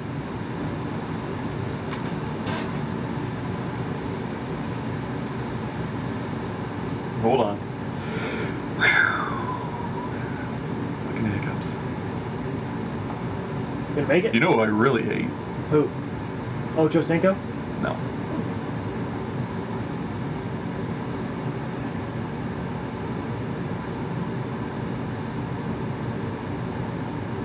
$15 seconds left. Oh. Is there any more water? Is there any more? I just pounded that one.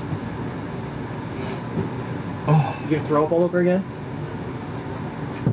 I just have hiccups, man. I can't stop them.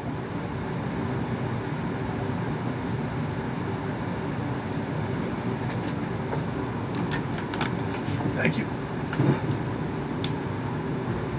There's our third best friend that anyone can have. There's our third best friend that anyone can have.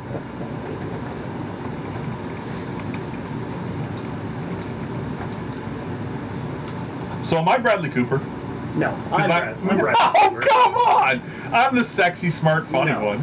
You're Zach Galifianakis. No, that's Mike. He's a loose cannon. All right. Then you got to be the dentist. We got the Alfonso Soriano. This is really cool. This is the Derek Jeter tribute patch for the New York Yankees. Alfonso Soriano. We're going $15 on the Derek Jeter captain's patch. Bradley Cooper would never wear watermelon on his shirt. Mike, I'm glad you're here. We're about to make a major announcement regarding the three best friends that anyone can have. $15 on the really cool Derek Jeter captain's patch. Alfonso Soriano, one of my favorites back in the day. Now I can't remember. Did they move him from second base to the outfield or from the outfield to second base? I can't remember. He got moved to second base, I think. I thought he was second base, and then they brought in I think they had someone come up and they moved him into left field. Anybody want to confirm that for? I remember it vaguely, but I can't. I don't know. I thought he finished as a second baseman. Did he not? I don't think so. I think he went to the outfield after. I'll take a look in here and see.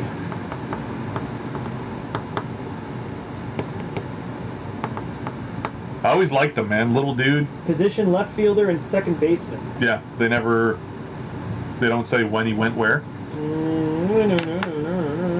No takers on the Soriano. We got a Sidney Crosby rookie card, Stars in the Making, going for $35. Well, he wasn't a shortstop because that was Jeter. Yep.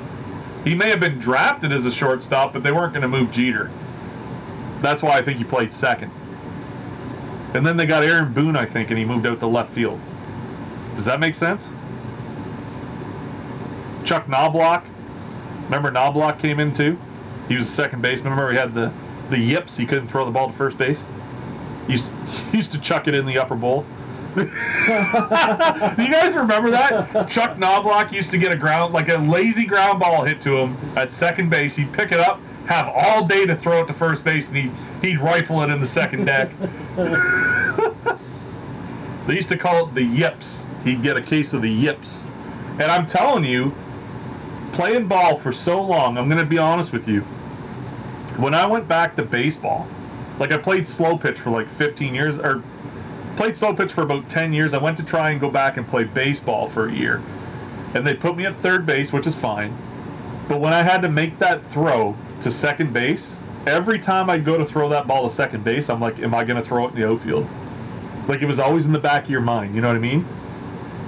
And you know what? 1 out of 5, I'd launch it into right field. Oh yeah. Just because it's the yips. Yeah. It's a real thing. It's called the yips. All right, we got Bobrovsky. He played pretty well in the playoffs. $30 for the Bob Young Gun. We are the 3 best friends that anyone can have.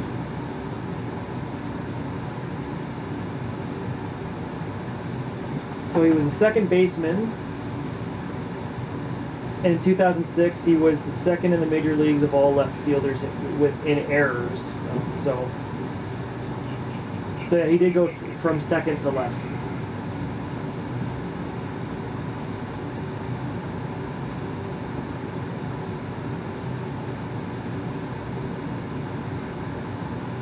$30 on the Bobrovsky Young Gun. See how skinny he was at the end of the playoffs? Yeah. He should stay off the heroin. He's gotta start making those saves though, right? So.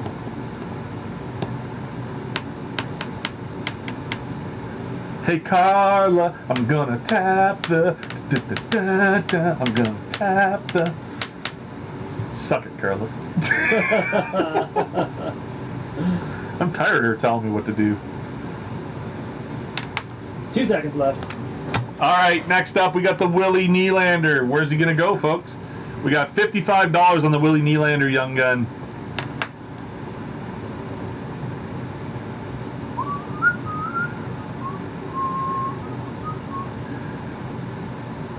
Anyways, what are you looking up? I was looking to see when Soriano switched. Looks like 2006. And he went from second to outfield? Second to left field. Yeah, I told you. It's because they brought in, I think, Aaron Boone or Chuck Knobloch. They had them both. But I think it was Aaron Boone first. Who was the third baseman on that team? A-Rod? No. She's going to come attack me. No, he had it. What was it? He was like stocky. What was his name? Come on, someone help me out. Who was the third baseman for the Yankees when Soriano was playing second? That's my mom. Purple rain, purple rain. I think you're gonna turn the lights off if you're gonna start singing Prince. I only wanna see you laughing in the purple rain, purple rain, purple rain. Everybody stand up there. Come on now. I used to do it at karaoke and just fucking tear the house down. I'm not joking. Like standing ovation and shout crazy. You know you make me wanna shout. Come on now. Don't forget to say, hey, say you do with the hand gestures like yeah. I do all the dancing and everything. One man show. All right, no takers for the Nylander. Got another Bill Ranford auto. This one looks a little bit better. We got $30 on the Ranford auto from SP Decadons. Legendary. Yeah, Whatever Decadons. it is. Billy Ranford. Anyways, 3 best friends that anyone should have. Or could have. Could have. Who was the guy that played third base for the Yankees? Like, is nobody out there paying attention? Like, why are we here?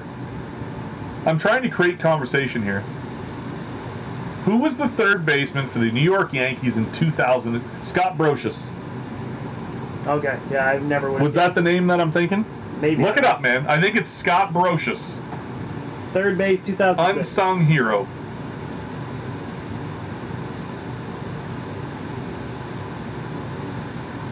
Third base, Derek Jeter. No, A-Rod. That's 2006? We'll go back a little ways. 2006. Hold on. So I'll go 2005.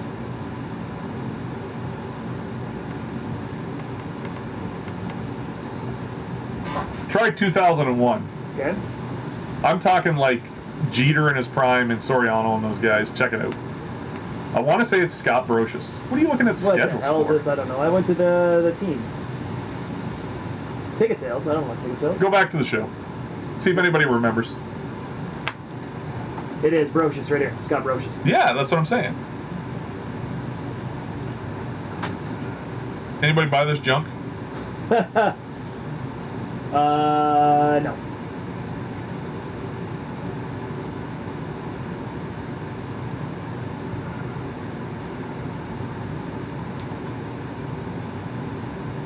All right, trivia question for the night. Who is the most underrated Yankee during the run, during Jeter's run? Because I would venture to say it was probably that Scott Brocious. That dude was clutch. Underrated. I would say it was him or Bernie Williams. But Bernie got credit. Bernie was like an all-star center fielder. Underrated, then you can't go Bernie. But he was the best player, one of the best players in baseball, but he was underneath the shadow of like Jeter. Yep. Like he was underneath all those guys. But and same with what's his name, the right fielder, Paul O'Neill. Like did not look like a baseball player whatsoever, but just raked 350. Jorge Posada. Yeah, Posada was pretty important, but I think he got his due. Like he was always a big star. I'm thinking of guys like. Well, they didn't have any players on the team that weren't stars. Yeah, well, except for Scott Brocious. Like he was the only one that was legit, like not a household name. Because I can name the team. Yeah, Tino Martinez. He's DH.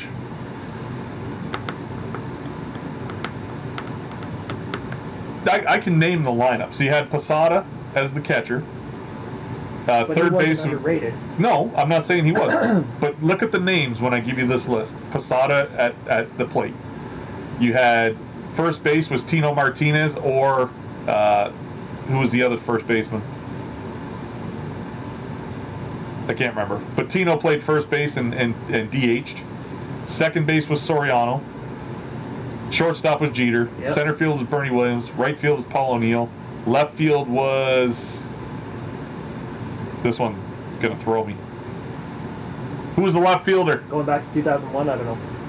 Didn't you have the team just up? I don't have the roster up anymore. All right, we got Lucas Raymond. I almost try and call him Mason Raymond. Yeah, from Vancouver. Lucas Raymond jersey card coming your way for $15. Upper Deck Ice rookie jersey. Mike Trudell says it was Ricky Letty. Who? No.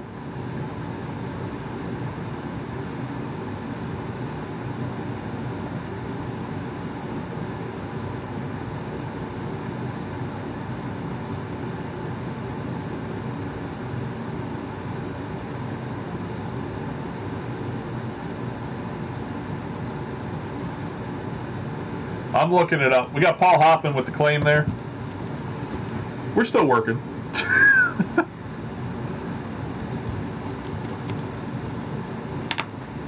Here we go.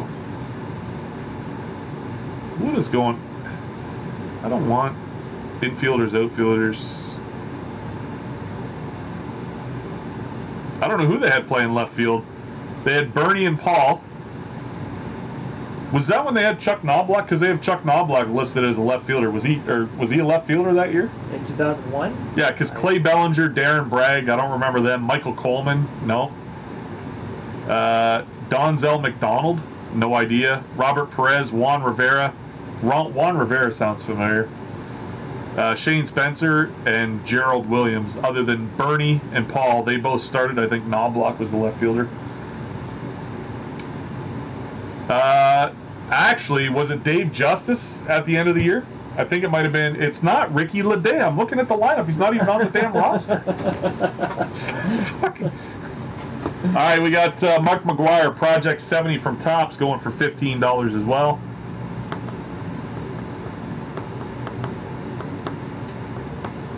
It was not Ricky Leday. He's not even on the damn roster.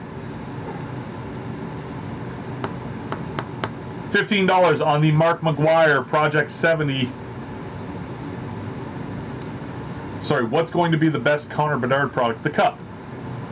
It's always the cup. Then followed by his Young Gun, right?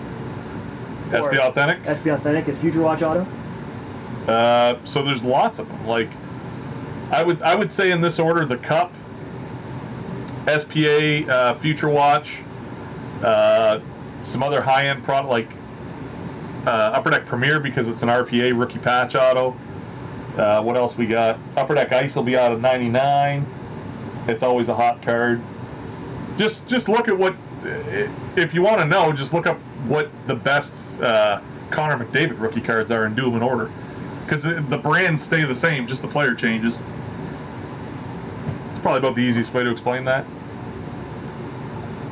No takers on the Mark, call him Juice McGuire.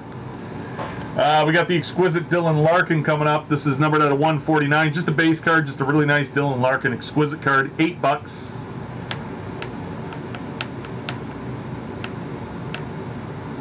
If you want to try and pull, I was talking about somebody this today. Connor Bedard's going to be an Upper Deck Series 2 as far as we know. To get Series 2 at a reasonable price, we're actually bundling it with Series 1. We're selling Series 1 and Series 2 boxes, $350 for the pair, tax in. Now, if you look online right now, basically everybody's doing the same thing. Yeah. And it's right around the same price.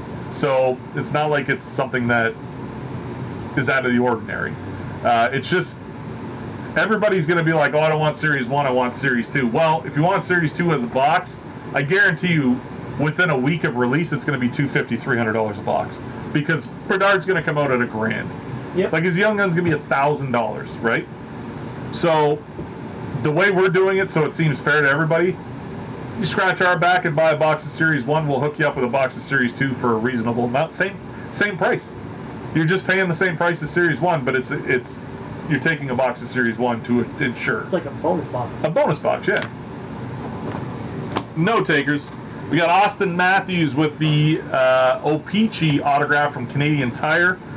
We got $275 on the Matthews auto. Look at the sticker on it. That's $175 off. Guess what? I didn't go to university to figure that out either. But I bet you wish you did.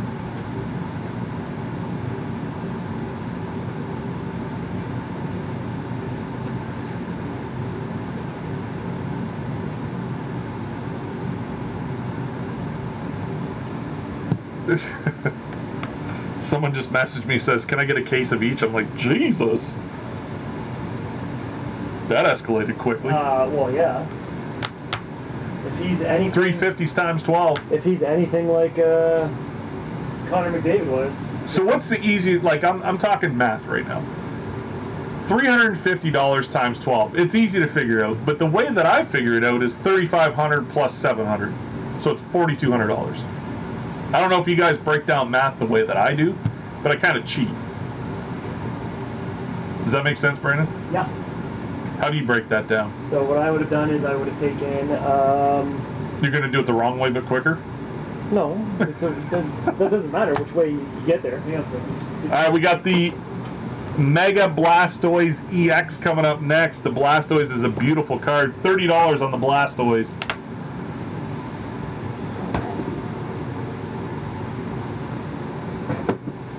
You said 350 times 12? So I would have taken 300 times 12. Why? Just friendly numbers. Instead of going 35 times 12, take 300 times 12, and then you take 50 times 12. Add them together. No, yeah, but you're doing twice as much work.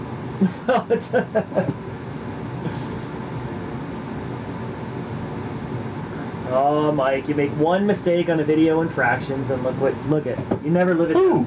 I did. Made one mistake on a fractions video that I made for a student. Can't remember if it was a subtraction video or an addition video. I added something or subtracted something wrong. Put the wrong number down when I was building it. That's more of a quality control issue than it was an actual math problem.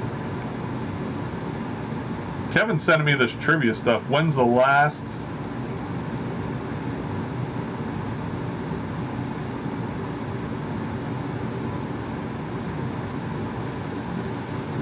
Oh, okay. Without luck, so put 2 minutes on the clock. Yup. So Kevin Elliott just sent me this interesting trivia. 2 minutes on the clock. See how good you are with your damn computers. Running. Yep. What was the first retractable roof stadium in North America? First retractable roof stadium in North America. Does that include? It doesn't include. It's just that's what it is. What's got it? So is it baseball or football? Like it doesn't matter. It's just the first stadium.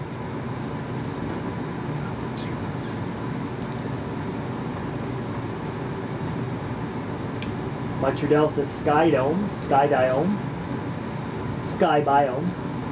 It's not the Sky Dome.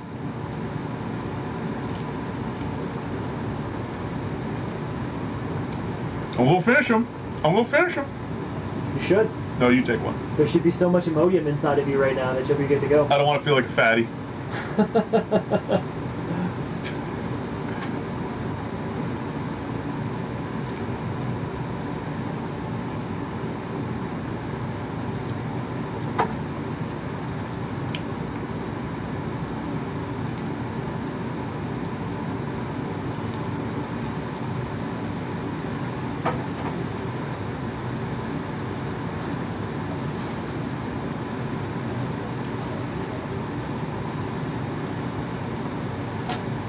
Too bad, oh, I keep getting oranges on me. Wait a minute. I think Unicron's got it. It's in Pittsburgh, Civic Arena, I think. Arena? Yep. That's what, who's Unicron? I remember him, but I don't remember who it is. Sorry, it's the Igloo in Pittsburgh. Called the Civic Center. 1971, I think. Way before Skydome. Nice.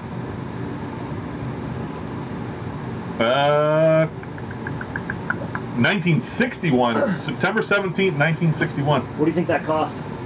$60, $70? $70, a couple $100. Back then, money was different. Yeah. Dominic Michaud. Okay, I got you. All right, we got William Nylander rookie jersey card up next for $30.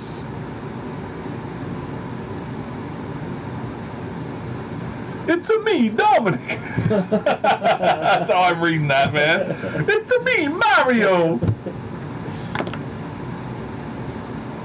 He's like, how dare you not know? It's a me, Dominic. Why do you have 2 minutes on the clock? How dare you? Oh. Just let it go to a minute. I can figure it out. Okay. You're going to use yours. $30 on the Nylander Trilogy rookie card, numbered out of $3.99.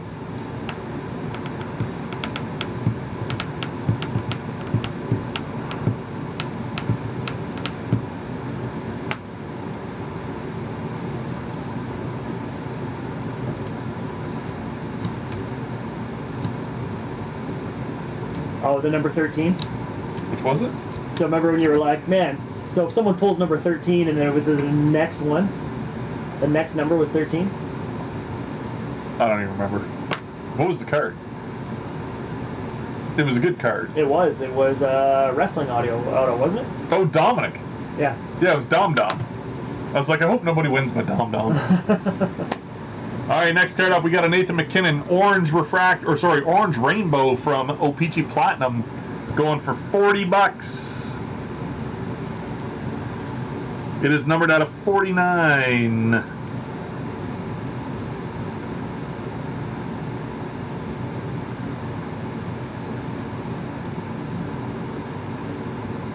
I did want to pull it. I was like, I should take this out. I really like Dominic Mysterio, and I'm like, God damn it! The fun we have on singles night. Except for tonight, it seems. I'm just, I don't know.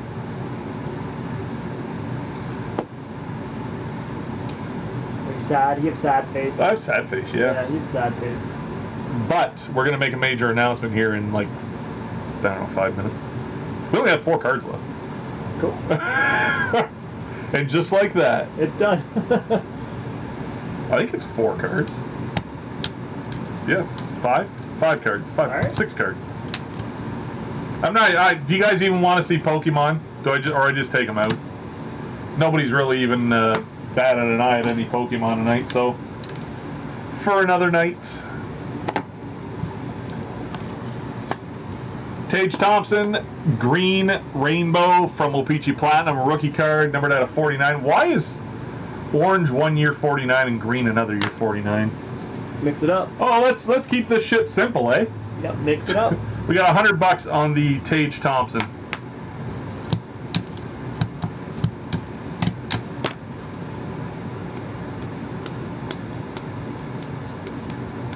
Tage Thompson, marquee rookie out of 49 for $100.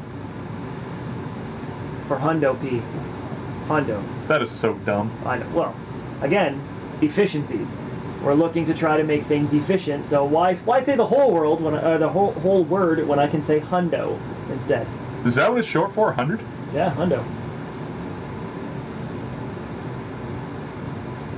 Like, how fucking lazy One are we? hundy. We're really lazy, Mike. I like to speak. We're really lazy. I like to speak and articulate what I'm saying. I know. I've got a so there's a woman at the gym. Well, if somebody came up to me and be like, "You owe me a hundo," I'd be like, "You what?"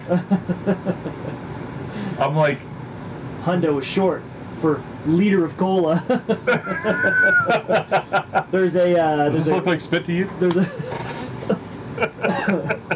There's a woman at the gym. I have her hooked on a word of the day from the Merriam-Webster dictionary. Yeah, I bet you do. And I do. she's her grammar is terrible. She's like, use guys, and I'm like, oh my god, please. So sometimes, can I go full screen for a second? Yeah. So when you get to a level of intelligence where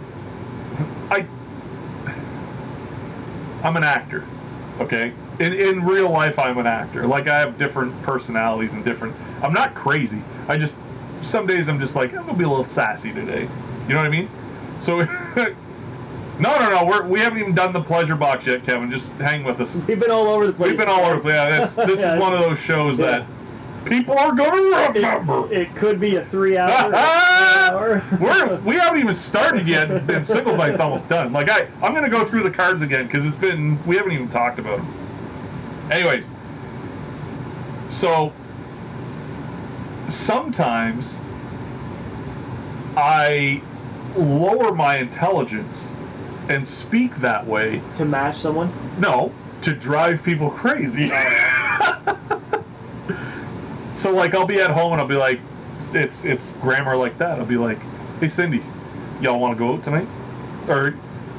what you's thinking right now? Yeah, it's just something totally batshit crazy. The use stuff drives me I can't remember what I had her. She wanted to punch me in the face. I just kept saying. Funner? Was it funner? No. Oh, because funner is nuts.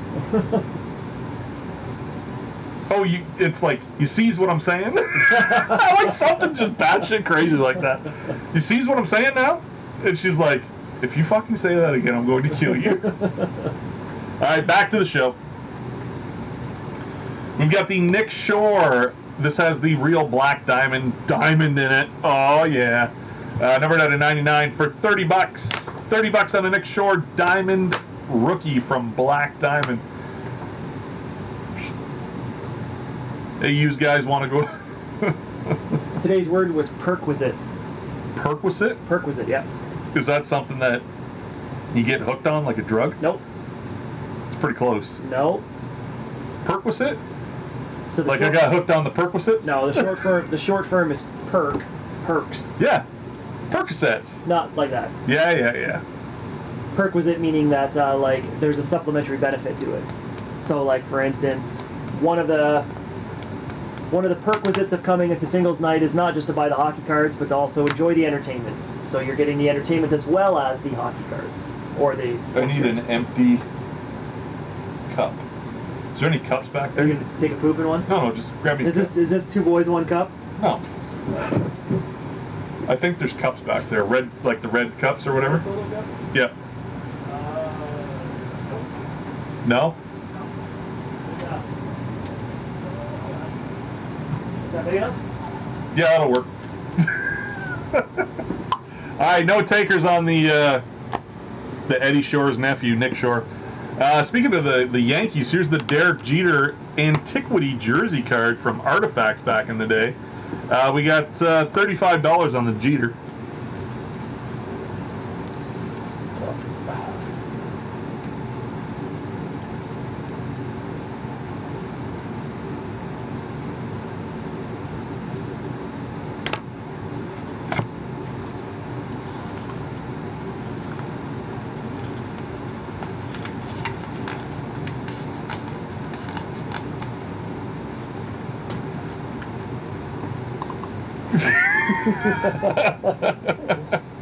All right, so we had we'll get to that in a second. 35 bucks on the Jeter. You see the list of women that he's dated? It's a fairly lengthy and. No, I mean like they showed a starting lineup of his girlfriends. Oh yeah. And it was like they took it on a baseball field kind of thing. Yeah. Oh yeah, Derek's done good for himself. Not really though, because he dated J-Lo. Like, I'm starting to think that maybe she's not a classy lady. I mean, like, she's been with Ben Affleck twice. Like, what kind of judge of character is she? Was he linked to Alyssa Milano? That would be a plus. Like, I've always found her attractive. Oh, I've loved Alyssa Milano. She's amazing. All right, we got Jonathan Taves with the reason I bring this up is the Chicago, the National just ended yesterday. This is a card from the National, from Upper Deck back in the day. This card's serial number 7 out of 10, autographed by Jonathan Taves. His career is now over. Or is it? Did he retire? No, Bergeron retired. I think Taves is done. $175 for the Jonathan Taves out of 10. Prominent Cuts VIP auto from the National. So back to the old singing and dancing comment. So, as you guys know, I don't do anything for free. Okay? So we got this. We got to set it up so they can give us tips. How do you do that? Tip jar? A tip jar. So for now, we just have a tip jar that this has been here the whole time. Nobody's ever used it. I didn't just make this now. But we do have a tip jar if anybody wants to. Those are dollar symbols on it, by the way. If anybody wants to throw us a little ching ching rattle the tip jar here, we're more than happy to do that. So singing and dancing, we throw tips in this jar to get that to happen. He's been linked to Scarlett Johansson, Jessica Biel, and Jessica Alba. Wow. He loves people with J's in their name. Wow. All right. No takers there. So we're going to do some packs right now. Singles night, the cards are pretty much done. We will go back through with a second chance offer. It's early, isn't it? 9. Look. All I'm saying is people are doing less for you than I am. I'm going to be honest. People are doing less for you than I am on a weekly basis, and you don't mind giving them money. You get what I'm saying? If you're not being entertained, then why are you here? I'm asking an honest question. If you're not being entertained, why are you here? It's a valid question. Are you not entertained? Are you not entertained? Look how red I am, man. I got some sun or something. So, who the hell is 11? They're talking in code. I don't know what's going on. All right, so Kevin Poirier wanted was it NHL?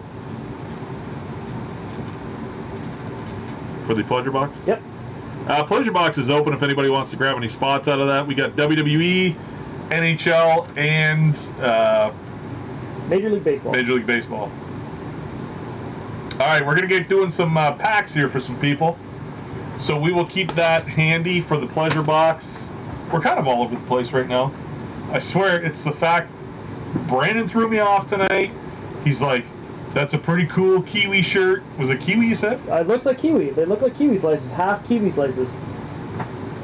Entertain me. All right, Rob. I'll entertain you, son of a bitch.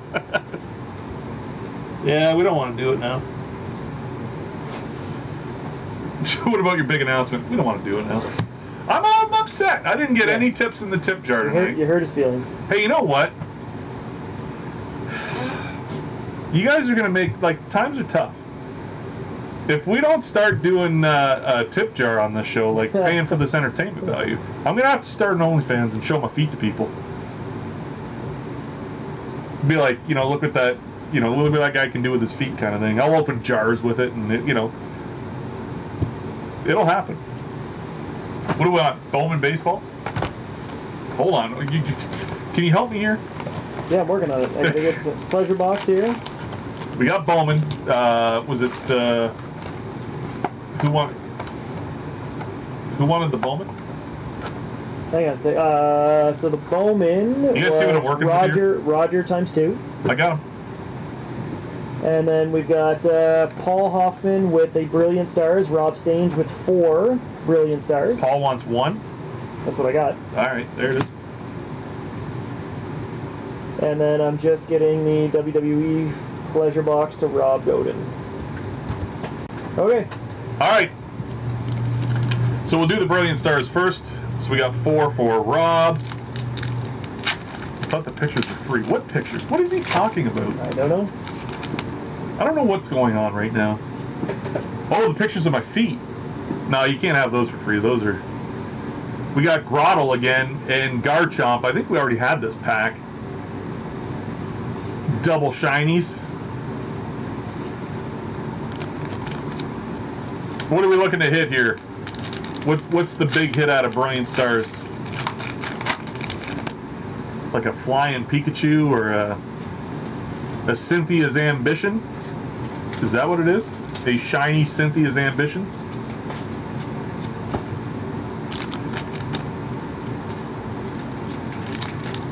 Got to hit that Ellie Dela Cruz for Brown. Get that out to you. Ship that off. Bidoof. That guy's awesome. Look at those teeth. Eskew. Some Zard? Zard character.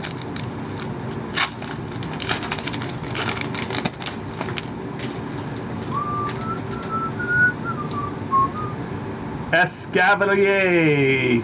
And the Flygon. Choice Belt. Floatzel. That's a cool one. Floatzel. It looks like a fox in the water. Like, what are they doing, man? Like, what is this shit? Anything that they can come up with. Limited to your imagination. Like, we've already got all these majestic animals that don't exist, like tigers. All right, who's this for? Who had the single? Paul. Paul, what's up, yo? Monferno. It's a monkey on fire. I bet you he knows how to use his feet real well on OnlyFans. Cool. All right, gonna do a couple Bowman here for Roger Brown. Looking for that Ellie Dela Cruz. Emmanuel Rodriguez on the back of the pack. Brandon Marsh. Jake Berger, sounds delicious. Winkler, Javi Baez. Marcelo Mayer for Boston. Colson Montgomery first. Louis Rodriguez. James Woods, not that guy. First Bowman, Diego Cartella and Emmanuel Rodriguez Chrome. Ripping through them.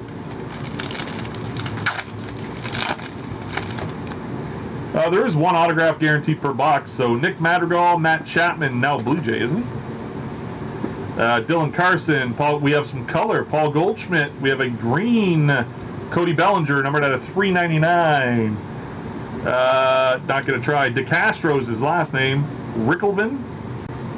Like, come on, man. Your parents, like, this is embarrassing. Let's name him Rickelvin.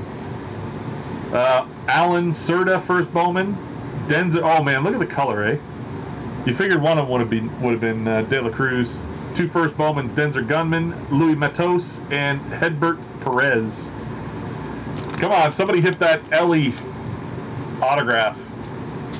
All right, back to the pleasure box. Where are we? Who had second and third for pleasure box? Morgan Millette. Yeah, Morgan had a baseball, and Rob Godin had a WWE. So we're doing everything tonight. All right, any more packs before we go to the pleasure box for the first time? Ching ching ching ching ching. Conor Combe, 2 hockey. Remember, the pleasure box is now $25, not $30.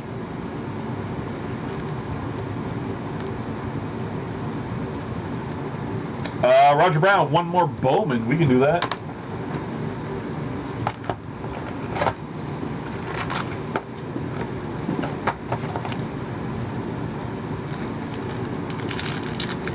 I'll just leave the box there. Jason Dominguez, pretty good prospect. Jose Barrio, Freddie Freeman, Juan Soto, Marcus Semien, Seth Beer, rookie. Maycal Escato, first Bowman. Zach Veen, Dari Lorenzo, first Bowman. Victor Lizarraga, first Bowman for San Diego, and a Jason Dominguez prospect. Mike Trudell wants 2 baseball on the pleasure box, I believe. Is that right? Yes.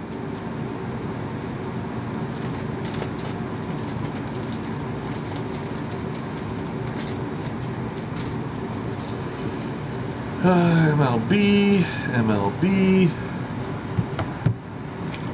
All right, let's do some pleasure box then. We're going to bring up the NHL and WWE box first. What is going on here? Oh, I'm getting tired. All right, let's do it. What do you want to go to first? We're going to do, we got 1 WWE, so we'll get that out of the way first. Okay. For Rob Godin, number 82. Card number 82. Tamina, numbered out of 50. Money in the Bank, Matt Relic. I guess she was at that Impact show in Windsor. The couple weekends back there. She was there to celebrate Naomi winning the Impact Championship.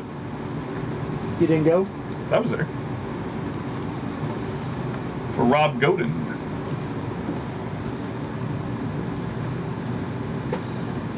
Oh shit, wrong spot. I messed it all up now. Alright, going to the NHL now. We got Kevin Poirier. Best of luck. Number 141. Card number 141. That's cool. We got a Bobby Smith chronology on-card signature. Bobby Smith, famous Montreal Canadian, played for the Minnesota North Stars as well. I think he played for a few other teams, but famously for the Canadians and North Stars. Gold pen ink on that with the Bobby Smith going to Kevin Poirier.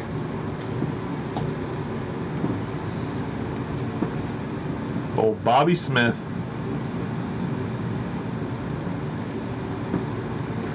All right, next we got Connor McComb twice with NHL. 180. Card number 180 is a social signatures from Luke Adam back in the day from Panini. I just got a bunch of Panini redemptions in, so you're going to see them. Luke Adam social signatures from the Buffalo Sabres going out to Connor McComb.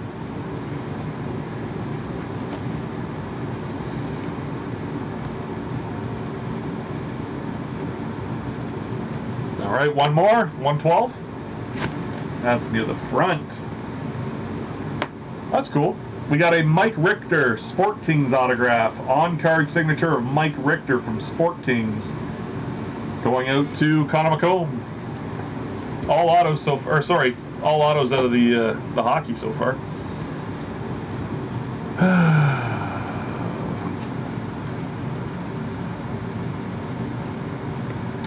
We got the Major League Baseball box coming up next. Hold on, I'm gonna switch.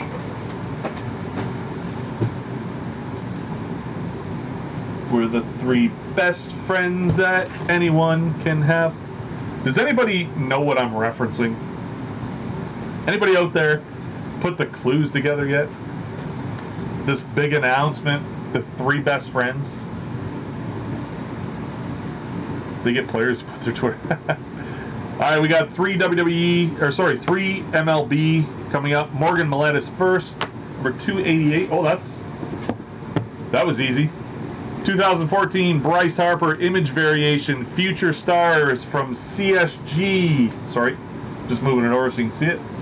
Graded CSG 9, Future Stars, Bryce Harper graded 9, going out to Morgan Millett's first baseball.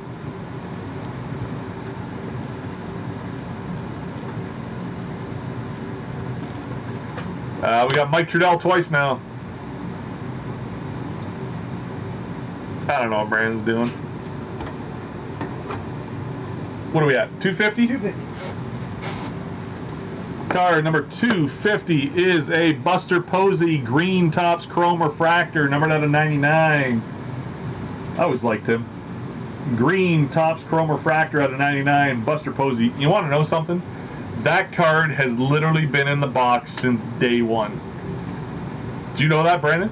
No. That is an original Pleasure Box card that never got pulled from the start 2 years ago. What have we been doing? 2-3 years of this? I don't think it's Can I get a vacation? I don't think it's been that long. Yeah, 210 shows. No, but not Pleasure Box. I'm telling you, like we've at least 150 shows with Pleasure Box. No. Yeah. I'm telling you. That long? I think so.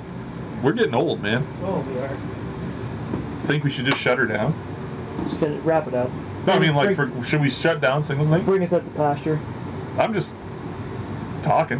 Who's All next? right, we got Mike Trudell with his second MLB, 252. Again, I don't have to go far. 253. 252 is... Hold on, I got to move it. Willie McCovey. Sorry, I'm just moving it. Willie McCovey, 2-color jersey card from Sport Kings. Going out to... Oh, there we go. Showing you the tag. I just moved it so you can see the jersey. Sport Kings, Willie McCovey. You guys know him, right? McCovey's Cove. San Francisco.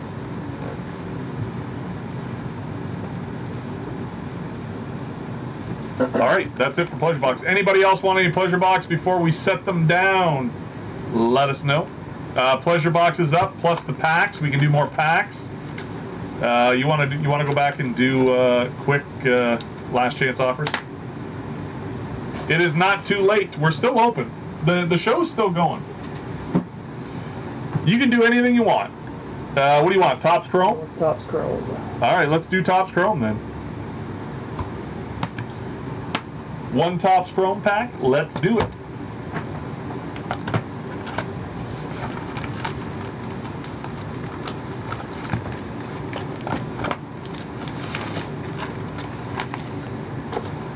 Too much shit on the go here. All right, Topps Chrome going out to Morgan Millette. Oh, he's got some shininess, and look at that. We got Garrett Cole for the Yankees. Jonathan India refractor for the Reds. Byron Buxton and Nick Castellanos for the Phillies. There's still an autograph in that Topps Chrome. We haven't had any color yet either, so both boxes should still have big hits in them, so, or decent hits anyways. 2 Topps Chrome from Matt McKay. Let's do it. Why do you keep switching the camera back? Because I'm not going to leave it on just your hands. Why? They can still see me in the bottom. 2 years you have been doing Pleasure Box? Oh, nice. Carla. All right. Coming in, okay. Oh, we got something here. What are these for? We got Top something. Chrome? Yeah, 2 for Matt McKay. We got Jonathan India. Didn't we just have him? Yes. Eloy Jimenez with the... Is it an X-Fractor? I don't know what they call these. It's the checkered ones anyways. Non-numbered. Carlos Perez rookie card and Juan Soto. These are sharp this year. I'm not going to lie. These cards are sharp and appealing. Another one from Matt McKay here. Ooh, what is that? Oh, red speckle. No, pink. Pink speckle. It's an Oakland A. Let's hope it's autoed. It is not. It is a rookie card, though. We got Jacob deGrom. We've got Cal Stevenson rookie card. That's different. I haven't seen these yet. The fact that they're numbering the card on the front. See that little 350 there? Cal Stevenson rookie at a 350 pink parallel, I believe it is. Pink speckle. Oscar Gonzalez and Julio Rodriguez rookie cups. That's a really good pack. Looks like Joey's doing 2 Topps Chrome, yo. Hey, Joey, yo. 2 Topps Chrome. All right, here we go. Brandon Crawford, Yadier Molina. That's a refractor. Is that a 121? No, it's not an image variation. Tyler Freeman rookie card. Luis Castillo. We'll get you down, Kevin. One more hockey pleasure box as well. We'll do a last call for Pleasure Box here after we do some packs. We got a purple. Oh, I hope this is autoed. It is not. Charlie Blackman. We have a Royce Lewis, former first overall pick for the Twins, number 14 out of 250 with the purple. These cards are nice, man. There's that Eloy Jimenez and Teoscar Hernandez. Nobody's pulled the auto yet.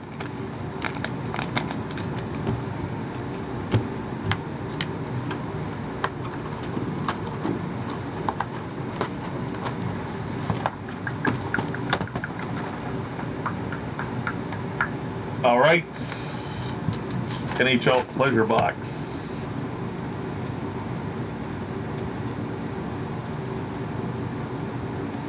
Not the case, saying 3 more tops chrome. All right, we'll get to those in a second. Throw, say, 3 minutes up on the clock for the Pleasure Box. It'll be last call on the Pleasure Box. We'll do that real quick. Kevin Poirier's got one more spot. We'll add you in. I'll do some more tops chrome for Matt here.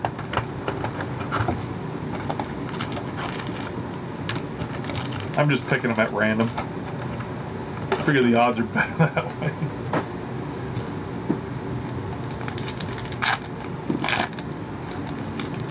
All right, got another shiny here. Tim Anderson, who is a Cedric Mullins refractor, chrome, Rice Hoskins, and Kyle Stowers.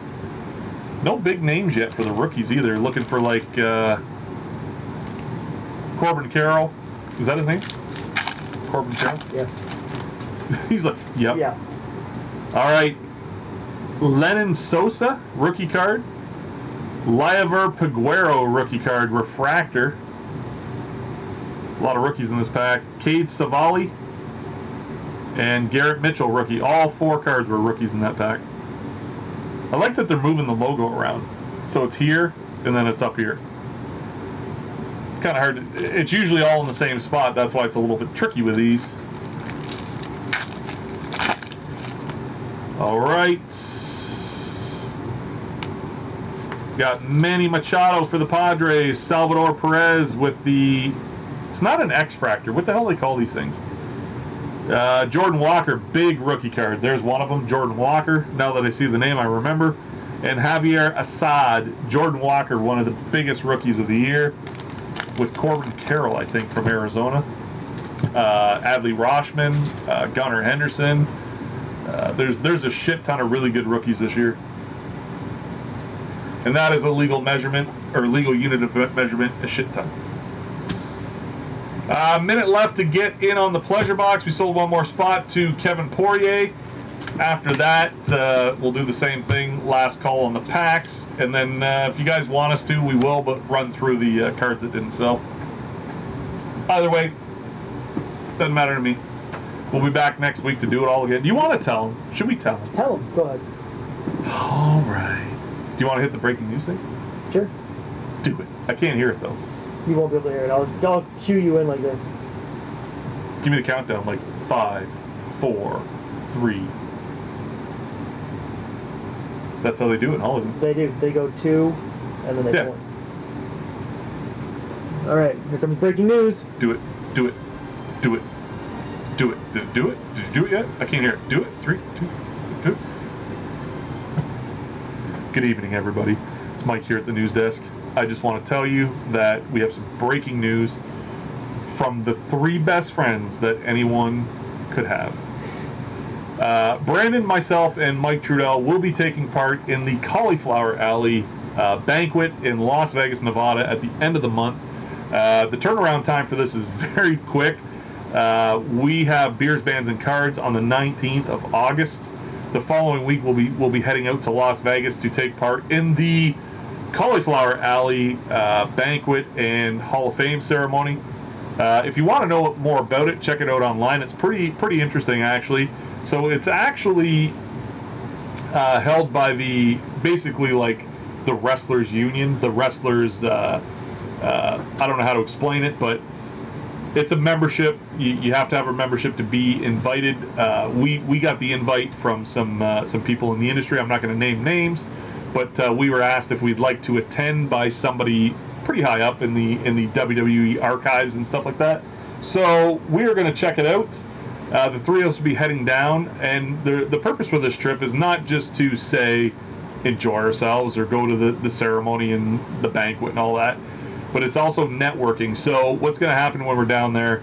I can give you a list. This is who I know. So going into the Hall of Fame this year, in the female department will be Mickie James, former WWE Diva and Women's Champion, now with Impact, I believe. She's checking the pleasure box, though.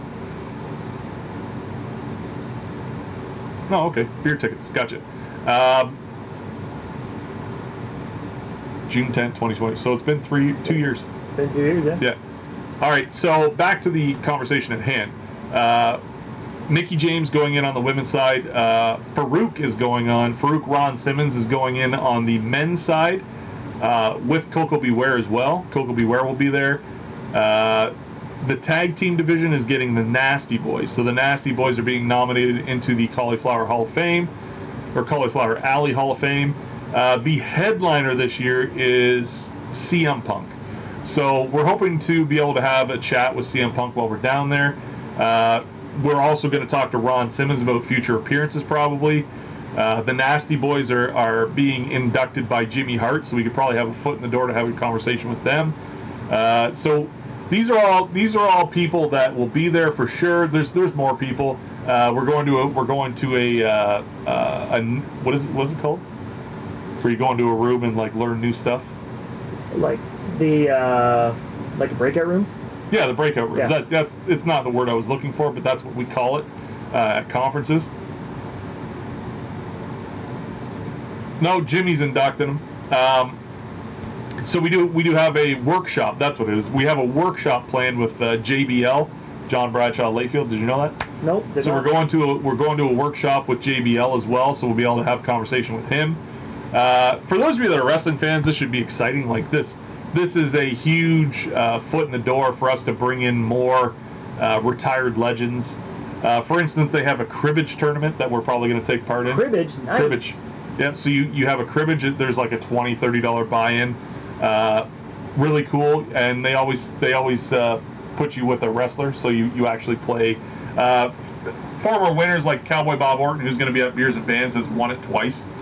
So all these old guys sit around and play cribbage and eat sandwiches all night, and we're going to do it with them. But at the same time, working the magic and probably planning out a year's worth of signings. So we're going to go down there with dates in mind and with everything that we need. So we'll be probably looking at headliners for next year's Beers, Bands, and Cards. We'll probably talk to the likes of, say, your higher ups like JBLs and like to be a headliner. But it doesn't discard from talking to like Ron Simmons to do a one-off for us, like coming in to do a one-off, or the Nasty Boys coming with Jimmy Hart to do a big blow-off kind of thing. But Ron Simmons, yep. Ron Simmons is legit. I think he's going in under the athlete category. Because I know Coco Beware is going in under the male category. I think Ron Simmons is going under collegiate athlete. Because Ron Simmons, did he not win the Heisman Trophy? Like, he's legit. I have no idea. Yeah, he was legit, like, NFL, like... Caliber, really? Yeah, yeah. Something happened, I don't know why he did. I think he went pro and then something happened, I don't know the whole story, but I know he played in CFL. It's tough to be I know that, but tough to be a Heisman Trophy winner and not make it in pros. A lot of guys do. Huh. They max out at the collegiate level. I think he won a Heisman. I'm looking it up. Trivia for tonight.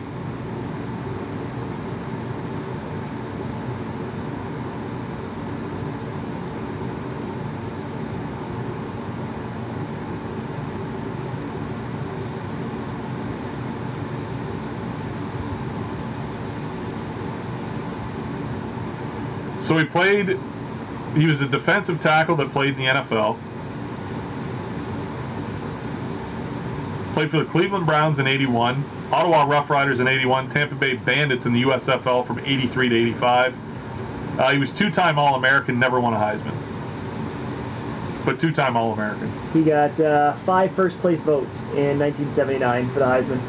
There you go. Lost to Charles White, who had 453 first place votes. Charles White, that was, where did he play?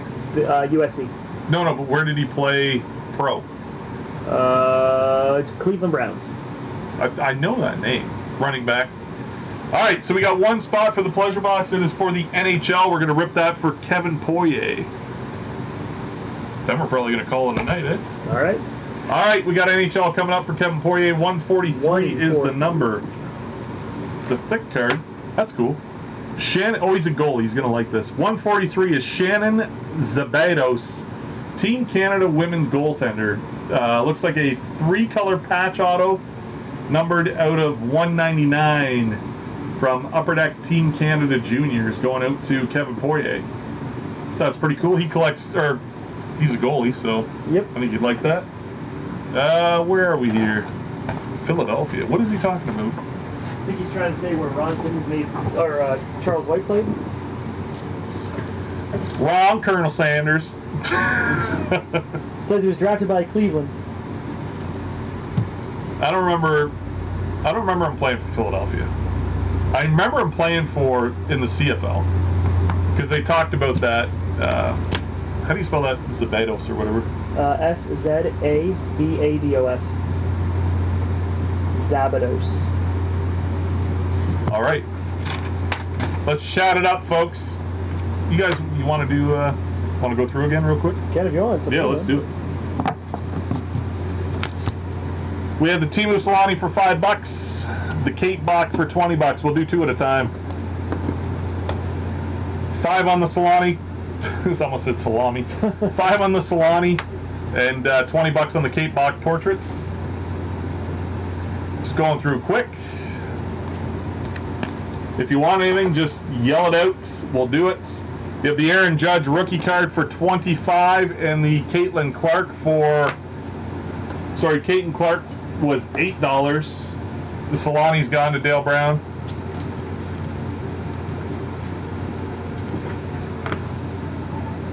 $25 on the Judge, $8 on the Caitlin Clark.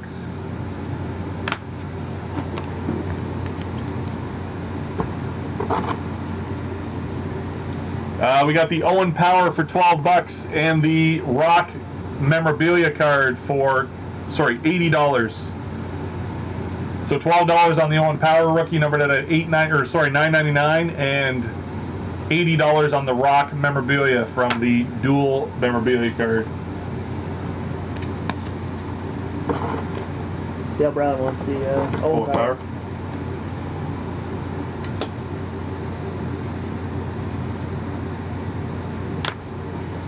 All right, we got Pudge Rodriguez with the insert, Titans of the game, and Garcia autograph from Topps Chrome Update from last year. Just give me a second here. The Garcia auto was $15 and the Pudge was $4. I will pay $1. It's $6. $6 minimum.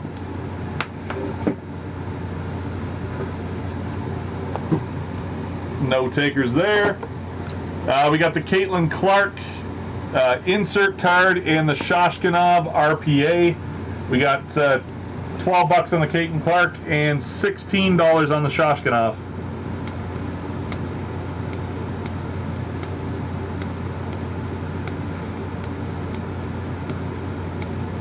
$6. We gotta stay firm with our prices. Absolutely.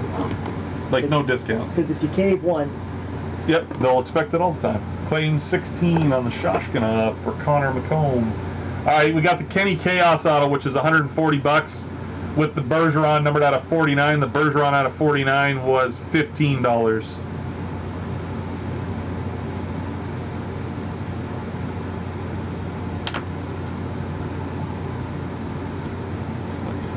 The Kenny Chaos, really hard autograph to obtain. We got UC Rhinus and Devin Hester. UC Rhinus is a patch auto for $20, and the Devin Hester is $8, numbered out of 250.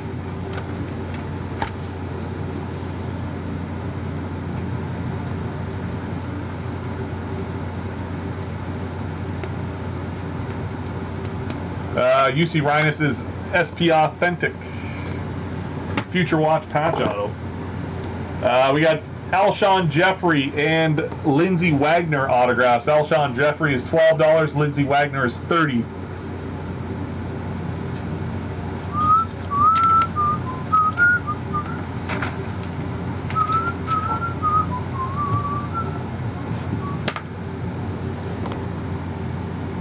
What is that? Plane 8 on the Hester. Who was it? Rob Gogan.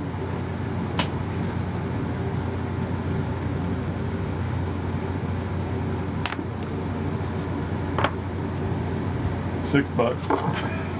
All right, we have the Twisted Tinsel Brady Tkachuk for $90. It's an on-card auto. 1 second here. Things are going too fast. Patrick Mahomes is $20 for the second year. UC Rhinus, Connor McComb.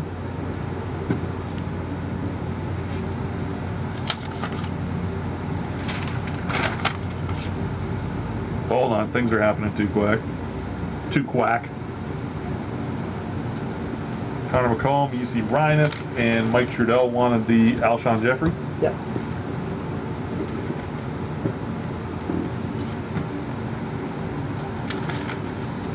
All right.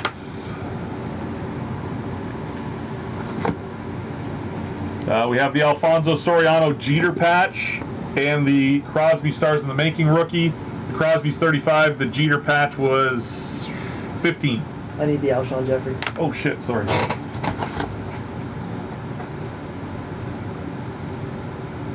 Thank you.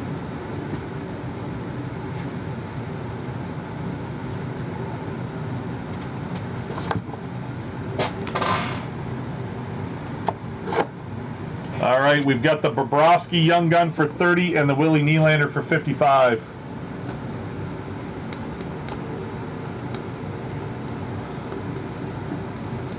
Hey Connor, I was going to ask you. My wife seen in the news the other day that they found some human remains where you live. Said, oh, 2 cards at a time, yeah. So I was just wondering, do you have anything to do with that? Yeah. It's a safe place, buddy. Yeah, if you need to talk, man, just let us know. It's such a remote place. Like I was surprised to hear it on the news. Cindy's like, don't we know somebody that lives there? And I can't remember where you live. It's way up north. I know that, but it wasn't me. Well, I didn't think it was you, but I'm just saying, don't start clucking. But I just thought, like, how crazy is that in such a small place that would happen, right? So, all right, we got the Mark McGuire top 70th and the Ranford auto. The McGuire's going $15. The Ranford's $30. Yeah, Moose Factory. That's right. I did. Yeah, my wife's like, don't we know somebody from Moose Factory? And I'm like, I swear it was that Connor McComb kid. He did it. All right, Dylan Larkin's going to be $8. Oh, the body was there for a long time. I got you. Oh, I just messed everything up. We got the Austin Matthews autograph from Canadian Tire for $275. We've got the Dylan Larkin for $8. Exquisite, numbered out of 149.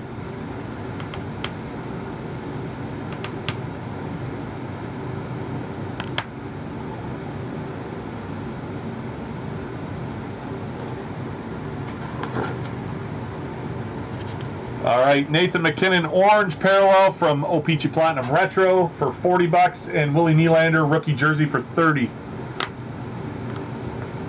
I'm the laziest person you'll ever meet. I would beg to differ, but I'm telling you. I'll prove it to you in Vegas. how lazy you are? Yeah. All right, we got this is screwing Carl A. Oh yeah, let's do it this way all the time. It just shoots shit everywhere. We got the green Tage Thompson out of 49 marquee rookie. That's $100, and the Nick Shore diamond rookie out of 99 for $30.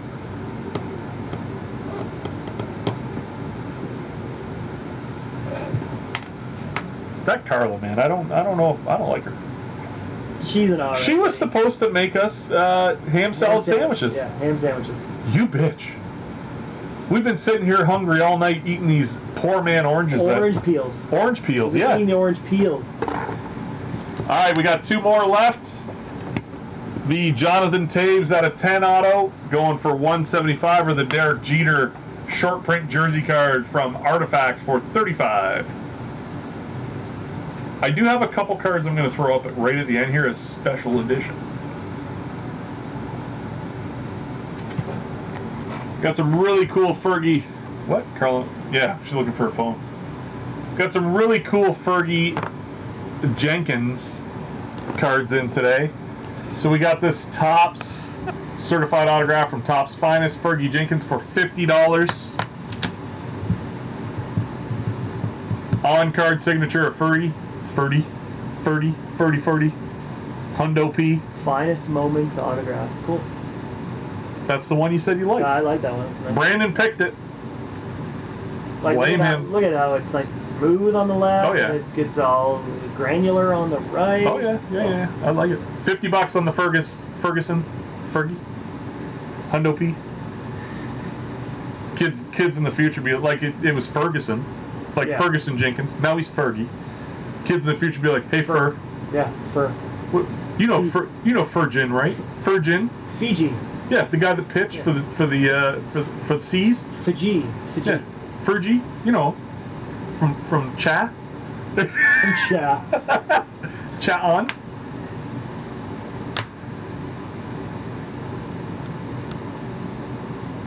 Oh yeah, here come the excuses. No takers on the Fergusons. How about this one? Fergie Jenkins Game Gear from National Treasures for $50. It is numbered out of 5. That's a cool card. Numbered out of 5, Game Gear, Fergie Jenkins. I'm not going to pronounce S's anymore. No, not at all. No, Fergie.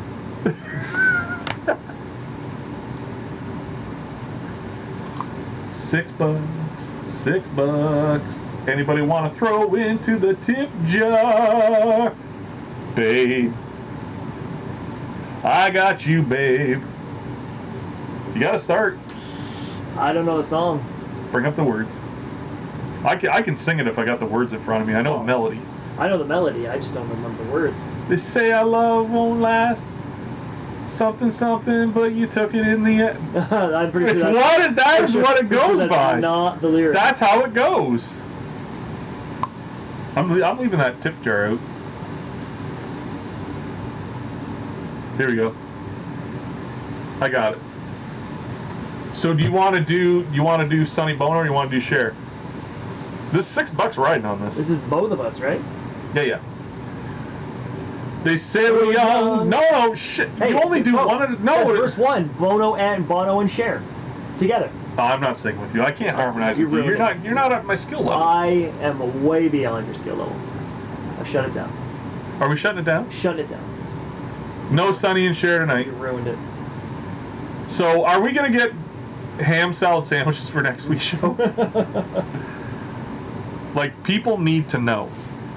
As in Brandon and I. You're such a lion, you know what. I appreciate you, though. This had to be probably our worst show ever. Worst show ever? I would say this was our worst show ever. Why? Like just the way it flowed. I thought it was good. You forgot your headphones. That set things on a negative. So it wasn't that I forgot them. I came from Bell River because I was helping someone move.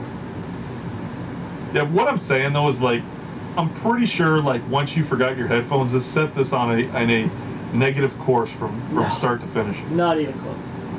And then I had, I had to take the Imodium because my tum-tum hurt. Oh, yeah.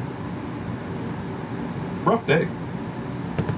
He's got his ear sweat all over my headphones now. You won't believe what I did to those. All right, we're out of here, man. Everybody have a good night. Hope to see you guys at Beers, Bands, and Cards.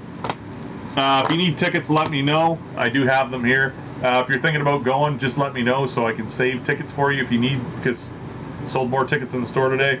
They're moving, so we wouldn't want you to miss out, would we?